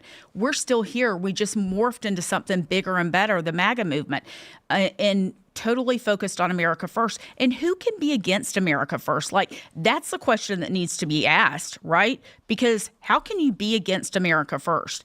So it was just a natural progression. And in 2013, President Trump actually reached out to me. You know how he does, how he writes letters and pulls things out of magazines and whatnot. His admin reached out to me and said, President Trump has something he wants to send you. And it was an article out of Newsmax magazine that talked about taking on the establishment, the GOP. And he wrote, great job, keep up the good work, Donald J. Trump. And so that was in 2013, before he ever ran, and he was paying attention to what we were doing. And so people don't know that, but that inspires me because he's been paying attention for a long time. I truly believe it is America first because he wants what's best for, his family too. And as I've traveled across the country talking to men and women about why they support President Trump, the number one reason that I hear is because he fights for me like he would fight for his own family, and he doesn't tuck tail and run. And the second thing is promises made, promises kept. For so long, we've had Republicans, that are afraid of their own shadow and will cave to anything, and he doesn't do it. He fights back. He goes on offense, and that's what the American people want to see. Yeah. Big news. Bowman's now losing. 60% of George Latimer's now got 60% of the vote in the primary. Bowman may be booted. I don't think he's gonna be able to turn around Westchester County. How much is reporting right Westchester, now? 25. 25. That's Westchester, significant. A lot of money in just Westchester. flipped. So Lot of where's money in AOC Westchester. tonight? That's the question. Because She's already won. She skipped his party. Yes, she did, didn't she? Yep. Yeah. So it was reported that Bowman invited her to his watch party. I guess she bounced. I don't know much about it. Yeah, her schedule was still in the works, I think is what they said. Weird. Yeah. Well, if he's going to lose, it's not really all that great for her to be there, especially if she's won. It wouldn't surprise me that he loses Westchester. He is against the consolidation of wealth, and the consolidation of wealth is in Westchester. And he really does not like Israel. Well, and there's probably a lot of Jewish people in there too. Yeah, I imagine. Yeah. So, it was funny on Fox this morning. They had a Jewish guy who's a Democrat asking about these protests and these riots at the synagogue where a bunch of Jewish people got attacked. And in LA this past week. Yeah, and he's like, Biden's not going to arrest any of these people. This is a hate crime. I don't understand. And then like, who you're voting for? And he's like, well, Biden's let us down, so Decision Desk HQ is projecting that Lauren Boebert wins her Republican primary for U.S. House in Colorado's 4th congressional district. I'm not surprised by that. Districts. I thought she was switched? vulnerable. Yeah, she switched. She was vulnerable. And Oh wow, she won it very handily too. Yeah, right. But this is the Republican primary. I mean, she's a superstar in the Republican Party. Yeah. Whether she wins the general, that'll be we'll see that. Sure. And that's why I think the result of the Colorado primary is so interesting. Like, who is the Democrat that's going to be her counterpart going forward? Right. What is it a moderate Democrat from this area who's saying like, I have these values, but I'm also sympathetic to these causes, or is it going to be Lauren Boebert versus a far left? A far left selection from the Democratic Party. It seems we have to know what Colorado's becoming. Well, that's a seat that was held by Ken Buck, and so Ken Buck was Tea Party. Right, but he vacated early, right? Yes. So I hope she can hold on to it, but we'll see. Yeah. And then what are they saying for her district that she left? She was in Colorado. She's Colorado 5, right? And now she's in 4. Yeah. It could be. Again, was she 5? I think she's in 4 now, and she was in 5 before. She moved because And she almost lost by a couple hundred votes. a couple hundred. It was very Yes, it was narrow, very close. Which means that probably Colorado 5 is going to shift to be more. I mean, it's just interesting because That's a again, lost seat, people then. think of Colorado as I mean, historically it was a red state, but it is changing. But I also wonder, yes, it is, but I also wonder in that seat when we were talking about how the anti-Trump vote, the anti-Trump election, because Lauren Boebert is out there and is so polarizing and so, front and center in your face and what she believes and whatnot, and maybe getting somebody else in there that's not so polarizing, they can hold it as a Republican. That's interesting. Yeah. I don't know. We'll see. I'm still waiting on these results. We'll see what comes in, but it's looking like Bowman's going to lose. That'll be hilarious. Wow. But we'll just have to wait and see, I guess. What do you think he'll blame his loss on? Do you think it's going to be the environment Israel? I was going to say racism, extremists. I'm actually surprised he's losing, to be completely honest. I'm not convinced he will lose. We don't know. Yeah. We're still Bronx County. It's a very small geographic area with a lot of voters, and we've only got about 5,000 of the votes in. We will see how many actually end up turning out in Bronx County, because this might be it. I mean, what do we expect? 50,000 people, maybe 30,000 people. I have no idea what kind of turnout it's. What was it like in Texas? There was like 60,000 in that one district. So we'll see. We'll see. Man, this is I don't know. AOC's won. That one's kind of obvious. Look at this. She just handily won. Yeah. 40% of the votes are in, and she's just dominating. And it's, the thing is, I think Mike Cernovich had a good tweet about this. He's like, all these goobers who keep saying voting doesn't work, and they comment and say things like, y'all are still voting, huh? And they don't vote in primaries. Yeah, it's infuriating when people say things like, oh, we can't fix this, when they've literally done nothing but complained about it on the internet. Like, that's the most important vote you can cast in election cycles, the primary. Absolutely. I like not only the primary, but also like they don't vote in their midterms, so they don't vote for who's affecting their lives the most, which are the people that are closest to them. If you're not voting in your state elections and you're not voting for your local elections, if you're just letting those go by without voting, then you don't actually put any effort into affecting the outcome that has it has the most proximity or the closest proximity to you. And that's the stuff that matters in your day-to-day life, right? Your life is I think Jordan Peterson said something like, your life is what it's like when you come home, because you do it every day, all the time. It's not like the one time you went on vacation to this great spot or whatever. It's the things you do daily. And the things that you do daily are most affected by the people that are in your local government. So your local government, then your state government. People vote for the president thinking that, oh, if I vote for the president, there's going to be this king that's going to come in and he's just going to pass all these laws. They're going to make me able to fly and fill my bank account with money. And that's idiocy. That is absolute idiocy. And that's not how anything works. It's kind of crazy how the whole system works. And it's a club. It's rigged, blah, blah, blah. And we're not in it, just if you didn't know. Oh, for sure. But what did Bowman do to get the boot? You know what I mean? He pissed off Pelosi? He pissed off the mainstream Democrats about Israel. Yeah. With the whole Gaza thing. I mean, he's considered part of the squad. And his rally footage in the Bronx, like he went off on Israel and AIPAC and that whole narrative. And I think there's a problem with that. Yeah, I think you're allowed to criticize Israel all you want. Criticize AIPAC, please do so. The issue is regular people in the Bronx don't care. Right. And so he hitched his wagon to that narrative. And it turns out most of them are just like, I don't care, whatever that is you're talking about. I'm be willing to bet a lot of people actually do support Israel, but I don't think that's the key issue for them. No. Right. The average... Look, I really think the average American is like, well, yeah, Israel's a democracy, so they're our allies and we support them. And that's the extent of what they put the thought into it. Like, they don't think anything beyond that. They don't think, oh, Israel's doing these things, and that means they're dragging us into wars. They don't think that the amount of money that we spend on Israel is so expensive, because they look at the actual national debt and they look at the money that we spend on overall just the military spending overall. They look at what we spend every year on just servicing the debt. I mean, the debt is the most important topic that we have to worry about right now. And it's ridiculous that we don't. Like, at a time when we should be supporting pro-family policies and taking the government positions to support families, we continuously fail to support the important things. Families, men, boys, like all these things that are destroying our society, we're not doing a thing about. And we get entirely wrapped up in things that totally don't matter to the average person, like whether or not Israel's fighting in Gaza. It doesn't affect America. It doesn't affect Americans on in their daily lives either. Mike Cernovich had a great thread about how young men in this country don't long for adventure anymore. And there were a ton of people responding saying things like, there's nowhere to go, there's nothing to do. There was this post where someone's like, born too late to explore the world and too early to explore the stars. Oh, my life is, I just don't have. And he's like, where's the sense of adventure? Yeah. And that's kind of crazy because that idea.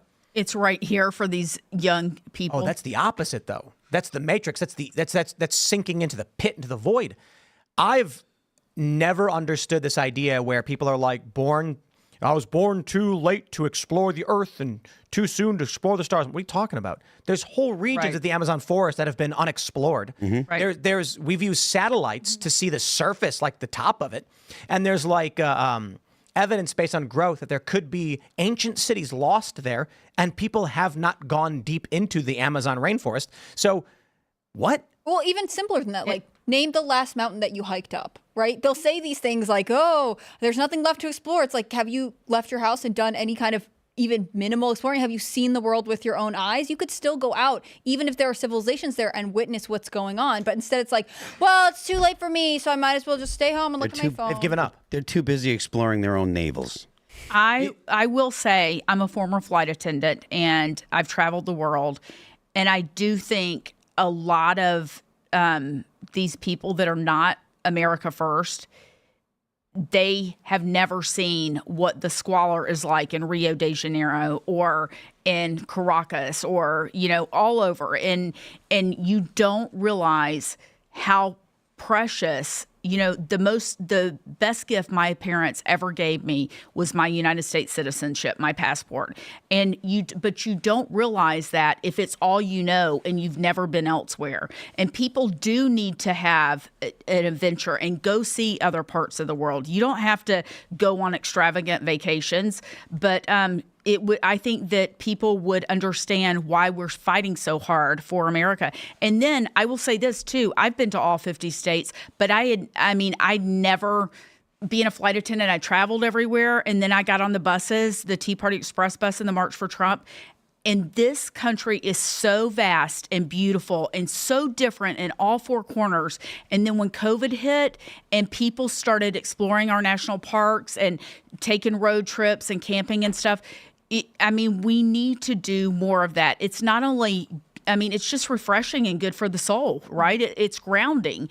And, but I think too many people like to sit at home and live their life by what's going on social media. And I don't know. And especially, for a long time, the popular narrative from social media and from, Hollywood was, oh, America's a bad place. Like, Americans are all, whatever. And there are obviously all kinds of issues in America. I'm happy to acknowledge that. Yes. But I would still rather hear, like you said, like, I am grateful to have been born in America because it is actually something worth preserving and it has given me so much. I think so many people take it for granted because they're like, oh, but, whatever.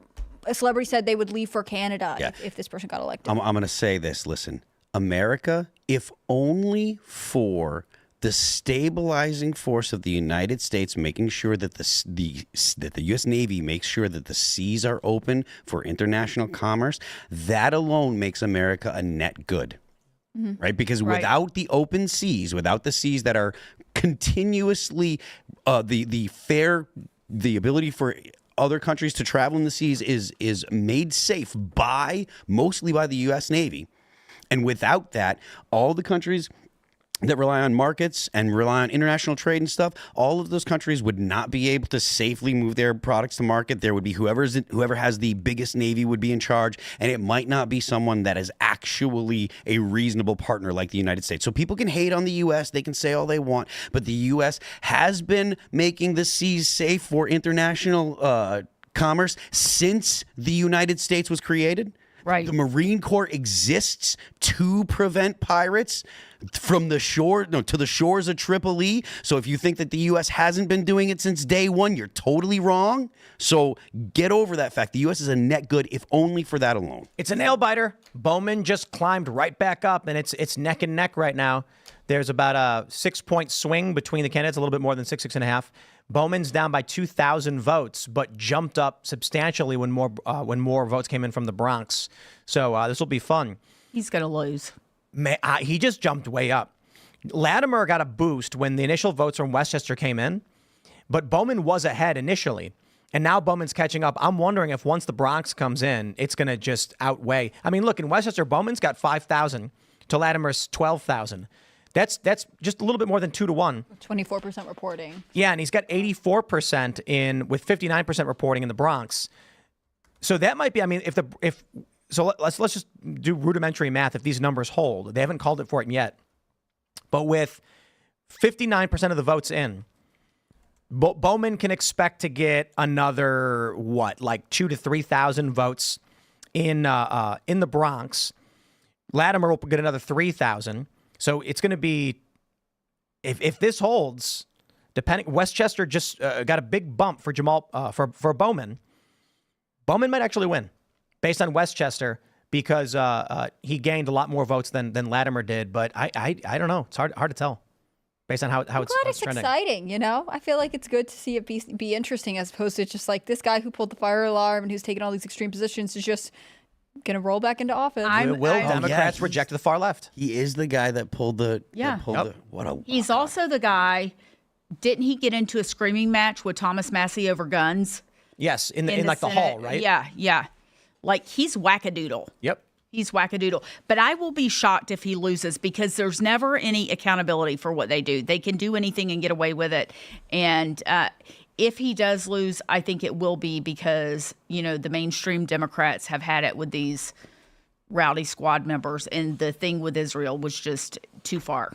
It is interesting. I mean, because, again, primaries are referendums from party members, party voters on their own elected officials. Right. It's not like the Republicans are storming into New York and saying, we're going to vote Jamal for whoever. Like, right. They're voting amongst themselves. And again, that's why I think the primaries right now are really fascinating, because especially in states that are, considered more purple or are changing, who are the Democrats who are succeeding, or who are they selecting in an election year where the possibility is Donald Trump regains the presidency. Right. It's just fascinating to me. I think they're fun. It's, I've been on the winning side and the losing side. It always sucks to lose, but at the end of the day, we just need to turn people out. We have to, too big to rig, right? I mean, that's what we have to focus on, getting people to vote in the primaries, and then election day comes, and I don't know. I'm one of those people that think we should go back to one-day voting. It should be a national holiday. Everybody shows up. All this, voting early for 40 days. Pennsylvania starts early voting like in 70 days or something. Mm-hmm.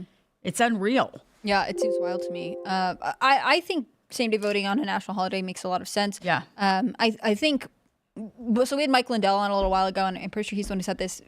Some states will mass issue absentee ballots, or mail-in ballots. They'll say, no matter what, you get it. I think Delaware's like this. And he was like, don't do that. He also believes that you should test native voting. He's like, take your mail-in ballot to the poll with you. Oh. So if they tell you didn't vote, you can hold up and say, I don't know what you're talking about, or that you've already voted.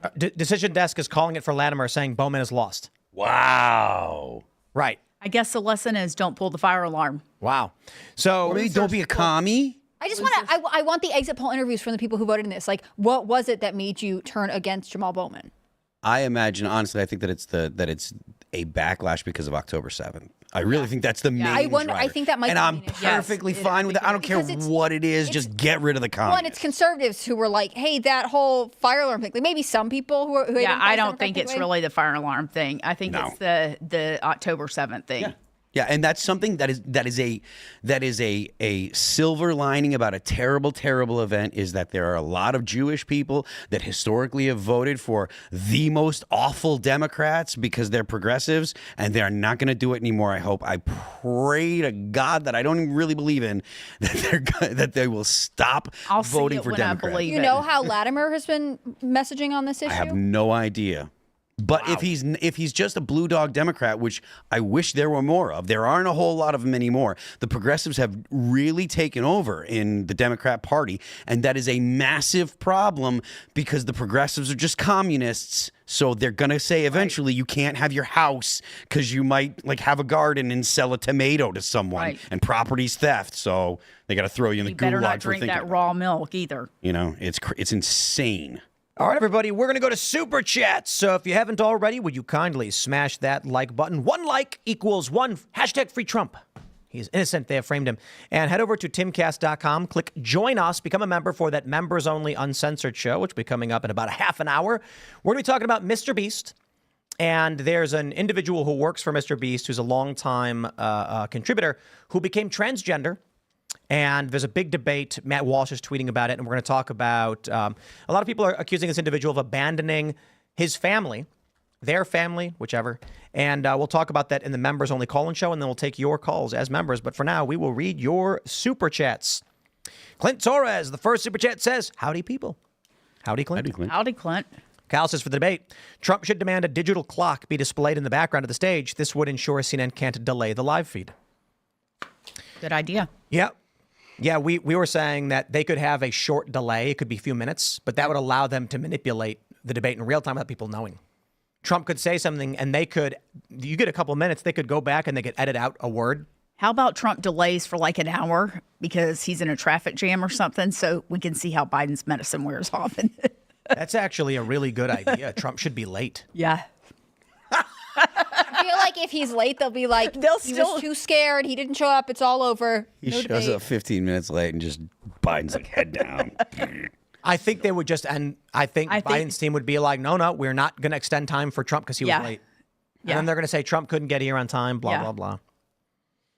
All right. Barely a Millennial says the debate seems more like a confrontation than debate. Like old man boxing. You guys should do a debate game that involves push-ups rather than shots. I'm in. I'll make my kids do them too. That is a really good idea. We should do bingo cards, but if on your bingo card it comes up, you've got to do what, like 5 push-ups, 10 push-ups. 10 push-ups would be a lot because you'll end up with you'd be doing 100 push-ups in half an hour or something. Maybe not. How many times do you expect? It just depends on what Biden does.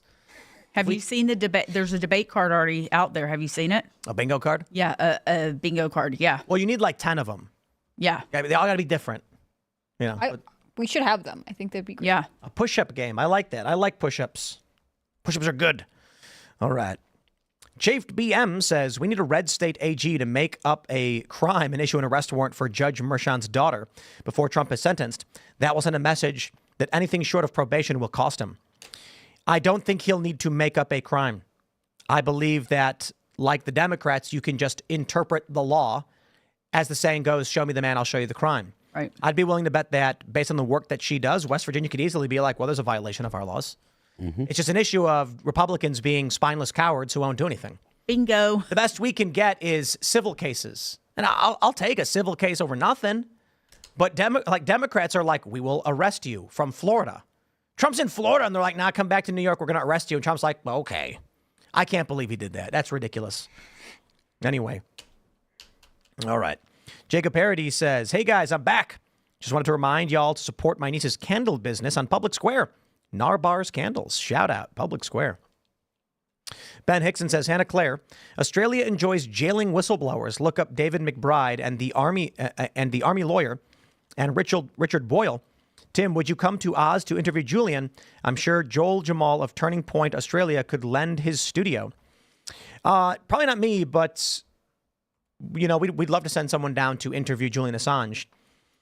I just don't think we're a big priority for Julian Assange's first interview, and I don't really see a reason to fly all the way to Australia to interview him for the 5th time.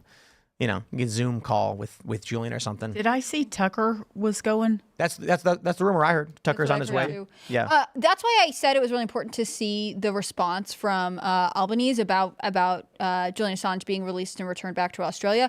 A lot of Australian elected officials have taken a stance of he needs to be released, he needs to be returned here, and I want to believe that's in his best interest with his freedom in mind. But again, we don't know until they say something. So that was that's why I think it's critically important. Like, this is an issue between the UK and the US, but actually, if he's being returned to Australia, Julian Assange's fate is largely in the hands of the Australian officials. I just hope the guy has security and protection.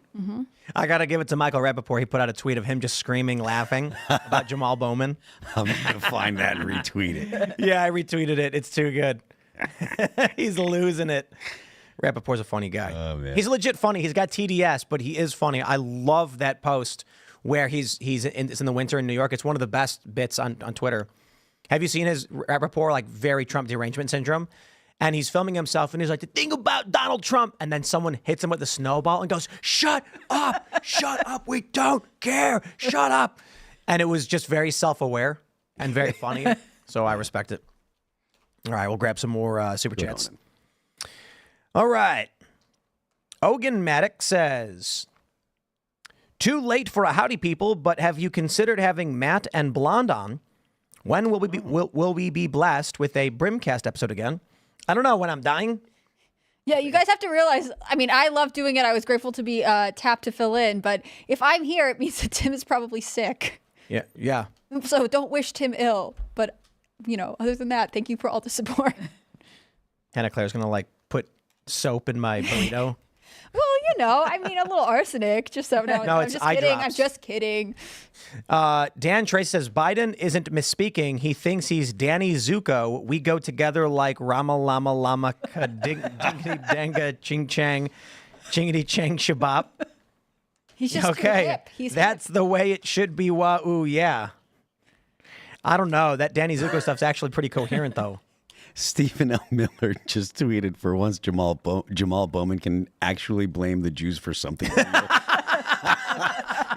the Jews did it to you, Jamal. Oh, that's a good one. That's really good. All right. Barrett1313 says, can confirm MyPillow slides are so comfortable. Yeah, so I have those slippers from MyPillow. Yo, those are based. They really are good. Because Mike said he put like that weird stuff in them that makes them like absorbent or something. Is really good.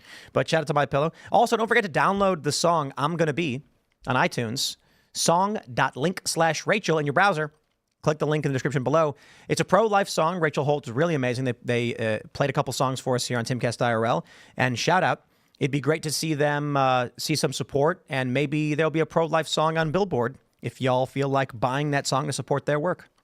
Let's do it. I mean, yeah, man, the Billboard is just full of degeneracy.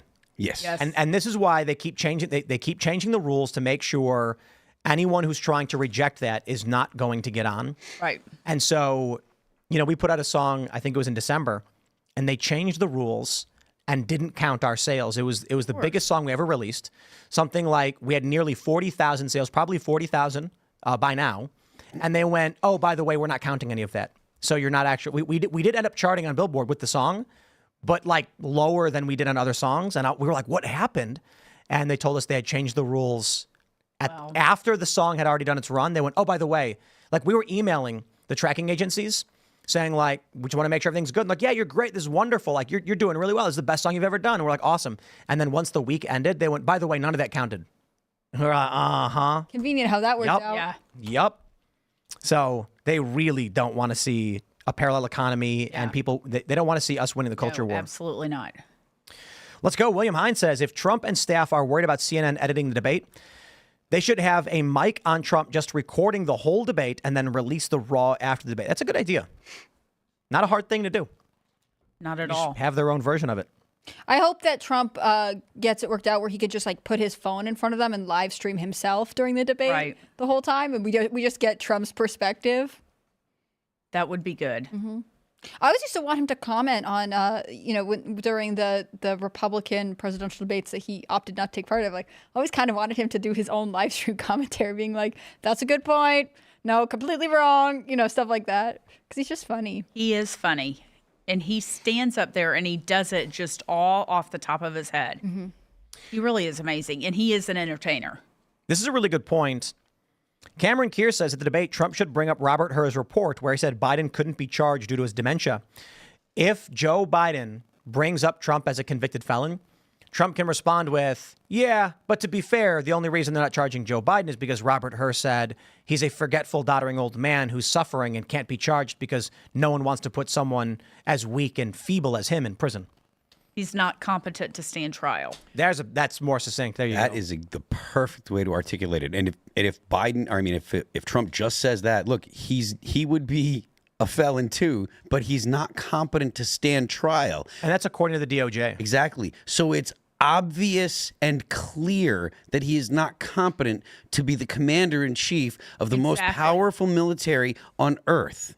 This is ridiculous that we're even entertaining this. The man is not capable of doing the job that he needs to do. Can you imagine what happens if there was an alert that there were missiles launched from Russia or whatever? They have to get him out of there in like 6 minutes or whatever, and he has to decide whether or not to retaliate while they're rushing him out of the room. He would be so damn confused. He would not be able to do the job. But that's where you're wrong, because he's not making the decisions. It's somebody else is making. Yes, I agree. I do think that he's not actually running things, and it is a committee, but that is entirely outside of what is constitutional. Well, and the narrative for so long was, well, Trump can't be in charge of the nuclear codes or whatever because he'll just get angry and fly off the handle and do all kinds of stuff. But you have the DOJ saying, actually, he's an old man who forgets things, and you think this is the person we should trust with all of our national security. It's really a simple question. If the man is not competent to stand trial, how can he be competent to be the president of the United States? That's easy. It's very simple. All right. Do y'all think? Can I just ask? Do you think that he's going to be on the ticket come November? For a while, I thought no, but now I don't see how they get him off. They're out of time. I agree. I think he'll be on the ticket. I want him to be on the ticket. I don't want him to just completely fall apart here, because if he does, I'm afraid they will figure something out to get him off the ticket. So I want him to be able to, be. You're hoping he gets his rest, stays hydrated. I don't think 3 months is enough time to make it to put someone else there, especially because they would have to do something about Kamala Harris. Kamala Harris is the option. If Joe Biden gets taken out, Kamala Harris is the one that takes his place. If I was Jamal Bowman, I'd resign right now. I mean, he should have resigned after he got busted pulling the alarm and lied about it. But yes. If I was in Congress, and then in my primary, which is 5 months from the election, which is 7 months from the next Congress, I just resign now. I'd go out and be like, "There's the mandate. I'm done. You guys figure it out from here. Good luck." If I'm not gonna if you don't want me here, I ain't gonna be here. I'm gonna stick around. There's no point in Jamal Bowman waiting around until January when the people have clearly said, "Nah, get out." You know what I mean? So just okay, I'm out. See you later. I think he won't want to leave the spotlight and power. I get what you're saying. Maybe that would make sense. On the other hand, I think it's going to be what other wild and crazy things can I do during my lame duck period? Yeah. All right, let's go. What do we have? Dan Tracy says, by the way, Tim, you built your new HQ around the corner from my house. My coworker did your inspection. Sweet. Followed for years. Glad to have you here. At the fanboy risk, would love to come say hi to you and your crew. I don't know how we do that. We can't just have people showing up, but maybe we'll see you around at one of the local spots, local restaurants, because there's a couple restaurants around here, and you know which ones I'm talking about. There's a new one down by the border in Virginia. I'm not going to say it because then everyone's going to bomb this restaurant and mob the restaurant, show up, not something violent. And, There were a couple of times that I was on Culture War in the morning, and then I went to Black Dog Coffee in Shenandoah Junction to get a coffee afterwards, and someone would be like, "I just watched the show." Shout out to Black Dog Coffee. Yeah. You guys can always go check that. Oh, that's awesome. They have the freeze-dried ice cream in the bags. You did those in the coffee. It's so good. You ever have that? Very good. Freeze-dried ice cream. Where's that? Just up the road over here. Dippin' Dots. That's the freeze-dried ice cream they have in it's a vending machine. But the freeze-dried a shelf stable it's like candy. It's like a marshmallow. okay. Or yeah, it's like in a bag at room temperature, and you just bite it. Oh wow, no, I haven't had that. Yeah, it's real good. Now I really want to though. Yeah, and it's like squares. I was literally just texting with Mike Martin, our guitar player, today, and we're talking about how great ice cream is and how we have to do we have to do extra cardio because we eat too much ice cream. This is true. Here's a good one. Scooby Shoe says, when Tim said Obama killed a guy, it made me think of the scene from Anchorman where Ron Burgundy says, Brick killed a guy. Love the show. You guys are awesome. That was literally the reference. Thank you for catching that one. You've earned the award. Brick killed a guy. That's why I said it, because Obama killed a man in the heart. Yeah. He had the grenade. He had a grenade. Let's go. What have we here? A series of brackets, that's the name, says, come together with Vivek at by BuzzFeed. Together we'll deconstruct the dominant narratives and rebuild a new world order of clickbait headlines. The resistance starts now. BuzzFeed is the ticker. Buy, hodl, and tell your friends this is not financial advice. There's 42 thumbs up. Wow, so thought's been put into that. I don't think BuzzFeed is the next meme stock. I do have stock in BuzzFeed. I bought it. And I bought it because when Vivek made these announcements, and I've not spoken to Vivek about it at all or anyone involved in any way, but when I saw the reporting, I was like, Vivek is a really smart guy. He's one of the smartest guys I've ever met. If anyone could turn that company around, it's him. Saw the reporting on it, decided to buy a bunch of it. And personally, I don't see myself ever selling. I really just want to own BuzzFeed. It would be, I don't know, it'd feel really good. Just after everything I've done in media and everything they've done, just to own BuzzFeed would just be great. Super sweet. Yeah. I always thought this was a fascinating venture, right? I really hope that in like a year, the headline of BuzzFeed is MAGA. Oh my gosh. Or just like You are something, dreaming big, aren't you? or something regular, right? Wouldn't that be interesting if you got something that was drifting so far left to come back and be sort of center? That would be honestly fascinating to me. Let's go. Captain Titus says, every time you print classified documents, they are supposed to have back and front sheets. So it makes sense that they would do this if they did not have cover sheets. The idea that the FBI brought cover sheets, covered up documents, and then made it look like that's what Trump had, Right. that's staging evidence. Yep. What do we got here? Kaya Rich says, hey, Phil, do you see all these unknown bands grifting on Twitter about the New England Metal and Hardcore Feast, saying Slaughter to Prevail is a Nazi band? I haven't seen that. They're idiots. And Scott Lee is the guy that I believe he's putting on the New England Metal and Hardcore Fest. He has historically done it. He is the most wonderful human being that I've ever met. And his name is synonymous with good times and positive things.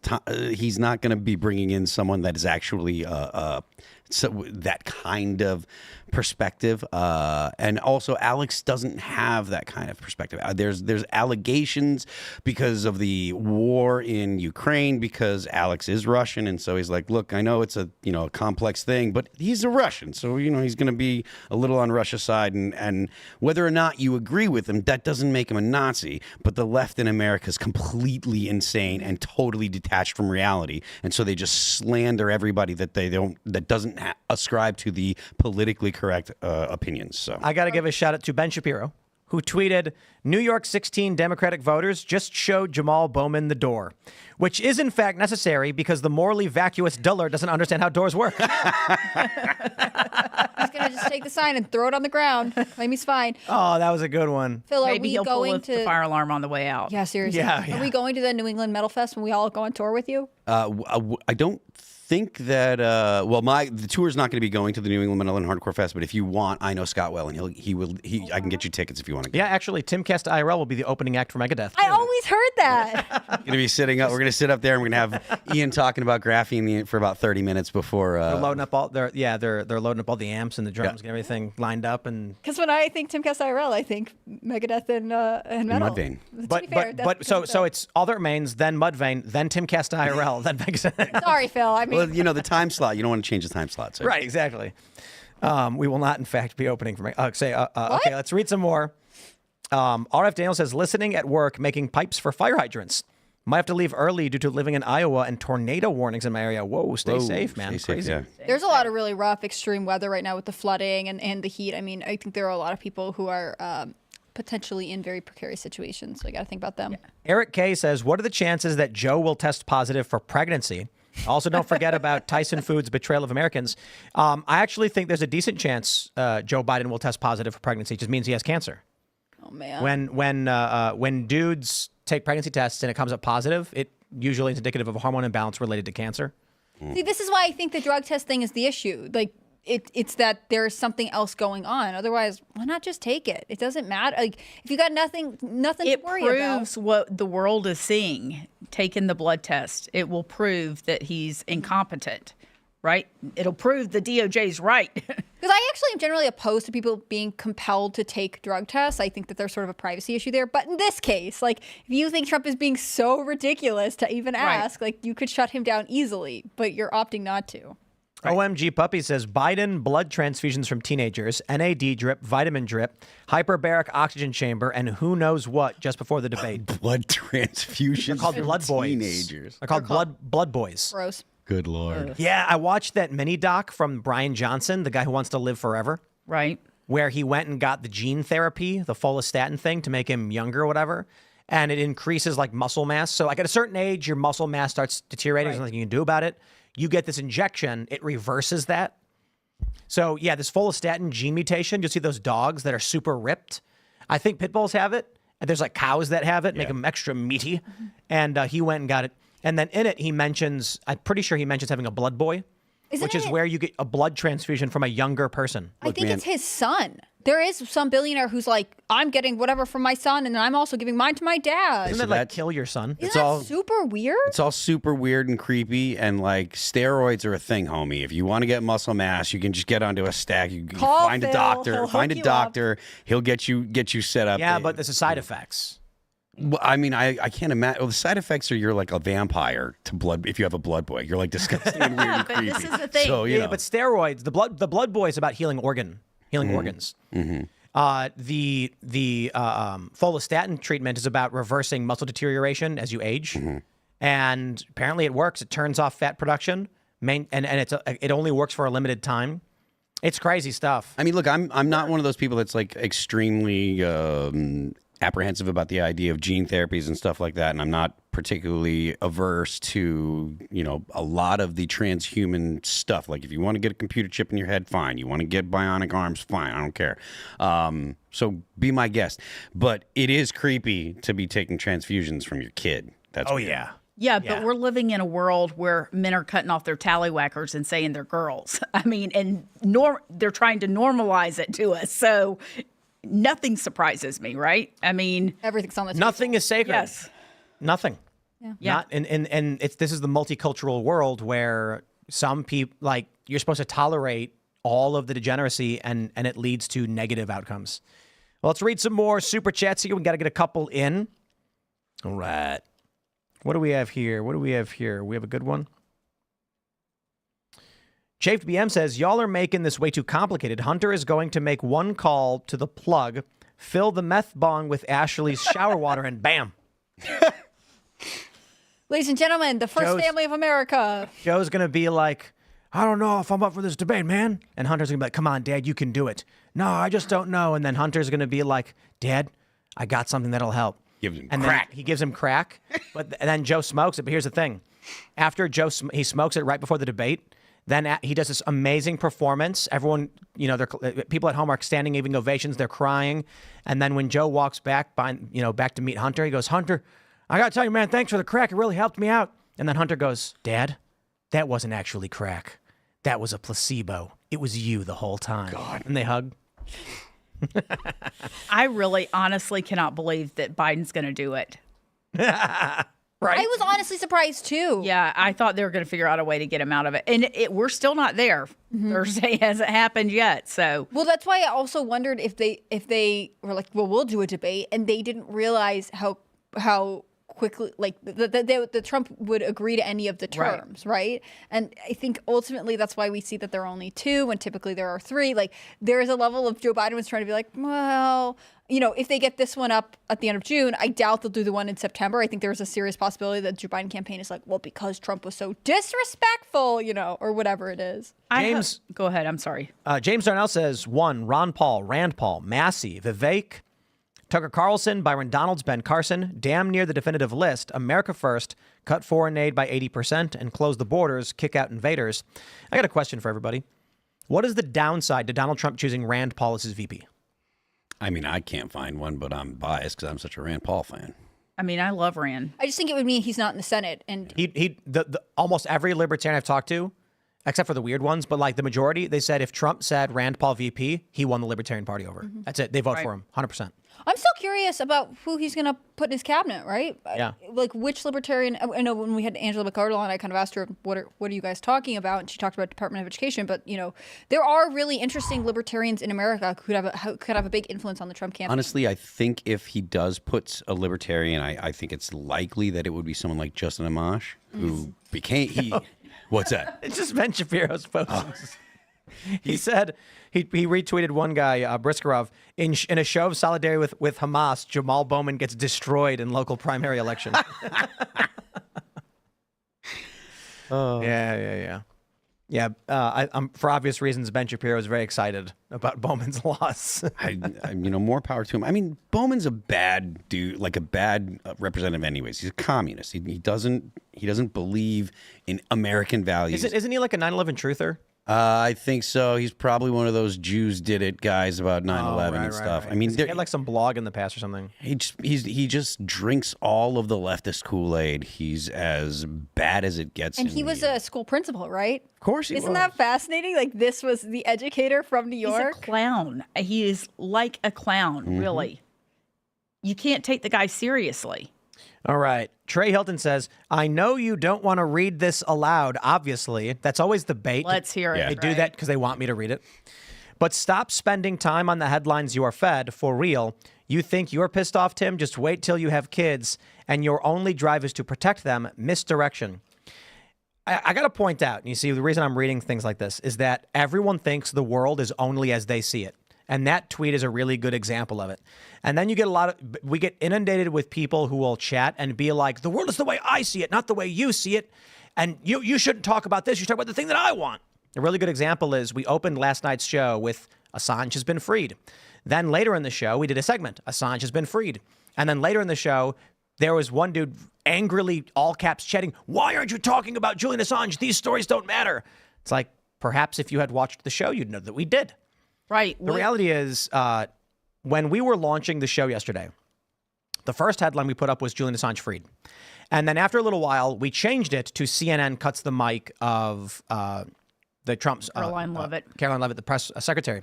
The reason for it, if we do a headline that is too esoteric, it will not catch the attention of the average person and they will ignore the story.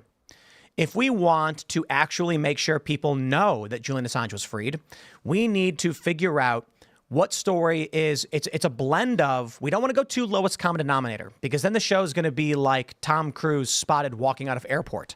No, we don't want to do that. We want to be in the realm of politics, which means it's going to be a bit esoteric, but for those who generally understand politics. But it can't be super niche like Assange freed because people don't understand the nuances around this decade-long affair. If we try and go with, everyone, please, you need to understand why it's such big news that Assange was freed, then you end up with people being like, I don't know what that is. I'm going to go watch the show about CNN. If we lead with something that is generally understandable by the average person, interesting to them, but not too often to the lowest common denominator, we opened the show with the biggest news is Julian Assange freed, but we're going to start by talking about CNN. Why? The CNN story is about the bias in the media, which affects all of us, which we are upset about. It's about the debate coming up this Thursday, which has a direct impact on all of us right now. Julian Assange being freed, most people don't understand the importance of it, so you have to find that balance. But everybody thinks it has to be about their specific worldview. We are trying to find the balance between maximizing reach with interest, something interesting to the average person, and not going too far into lowest common denominator, which quite literally would be, shock pop culture. Brad Pitt is debating, or who is it? Like Brad Pitt and Angelina Jolie, or what do we have now? We have Ben Affleck and Jennifer Lopez maybe getting a divorce. Yeah, that's lowest common denominator. That'll get you way more views. It'll be a bigger show. I'm not interested in that. So we're trying to steer as far from that as possible without titling the episode "The Inner Workings of Tax Policy in Liechtenstein," which no one cares about. You know what I mean? So it is a challenge. You don't want to be irrelevant. Casey Neistat made a really great point a long time ago when people were criticizing him for what they said were clickbait titles and thumbnails.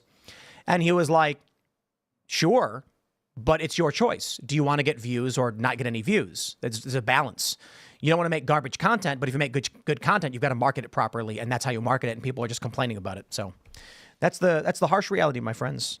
Trying to find that balance of good and bad. Okay, we're going to go to the members-only call-in show, so smash that like button. Subscribe to this channel. Share the show with your friends. Go to timcast.com. Click Join Us. Become a member. We're going to be talking about Mr. Beast, his transgender colleague, and the debate around whether this individual abandoned his family by becoming a transgender woman. So we'll talk about that. You can follow me on X and Instagram at Timcast. Amy, do you want to shout anything out? Yeah, you can find out more about Women for America First at WFAF.org, and I'm on Twitter and all the socials at Amy Kramer, and Kramer spelled Kremer. I am Phil That Remains on Twix. I'm Phil That Remains Official on Instagram. The band is All That Remains. You can catch us on the Destroy All Enemies tour this summer with Megadeth and with Mudvayne. We start on August 6th, goes till the end of September. You can check out our new video for Let You Go. It's available on Spotify, Apple Music, Pandora, Amazon Music, Deezer, you know, the internet. Don't forget, the left lane is for crime. Phil, you left us off the list. We're all going on tour together, I thought. Tim said you weren't. I thought we were. Well, we'll talk about it after the show. Talk about it after the Look, show. we've got to coordinate our schedules. Yeah. It's been so wonderful having you here, Amy. I'm glad you could Thank you join for having us. me. Yeah. Thank you. I've enjoyed it. Good. I'm glad. I'm Hannah Lots Claire of fun. Brimlow. I'm a writer for scnr.com. That's Scanner News. You can follow their work at Timcast News on Twitter and Instagram. If you want to follow me personally, I'm on Instagram at hannahclaire.b, and I'm on Twitter at hannahclaireb. Guys, thank you for everything you do. Bye, Serge. See ya. We'll see you all over at timcast.com in about 1 minute. Thanks for hanging out.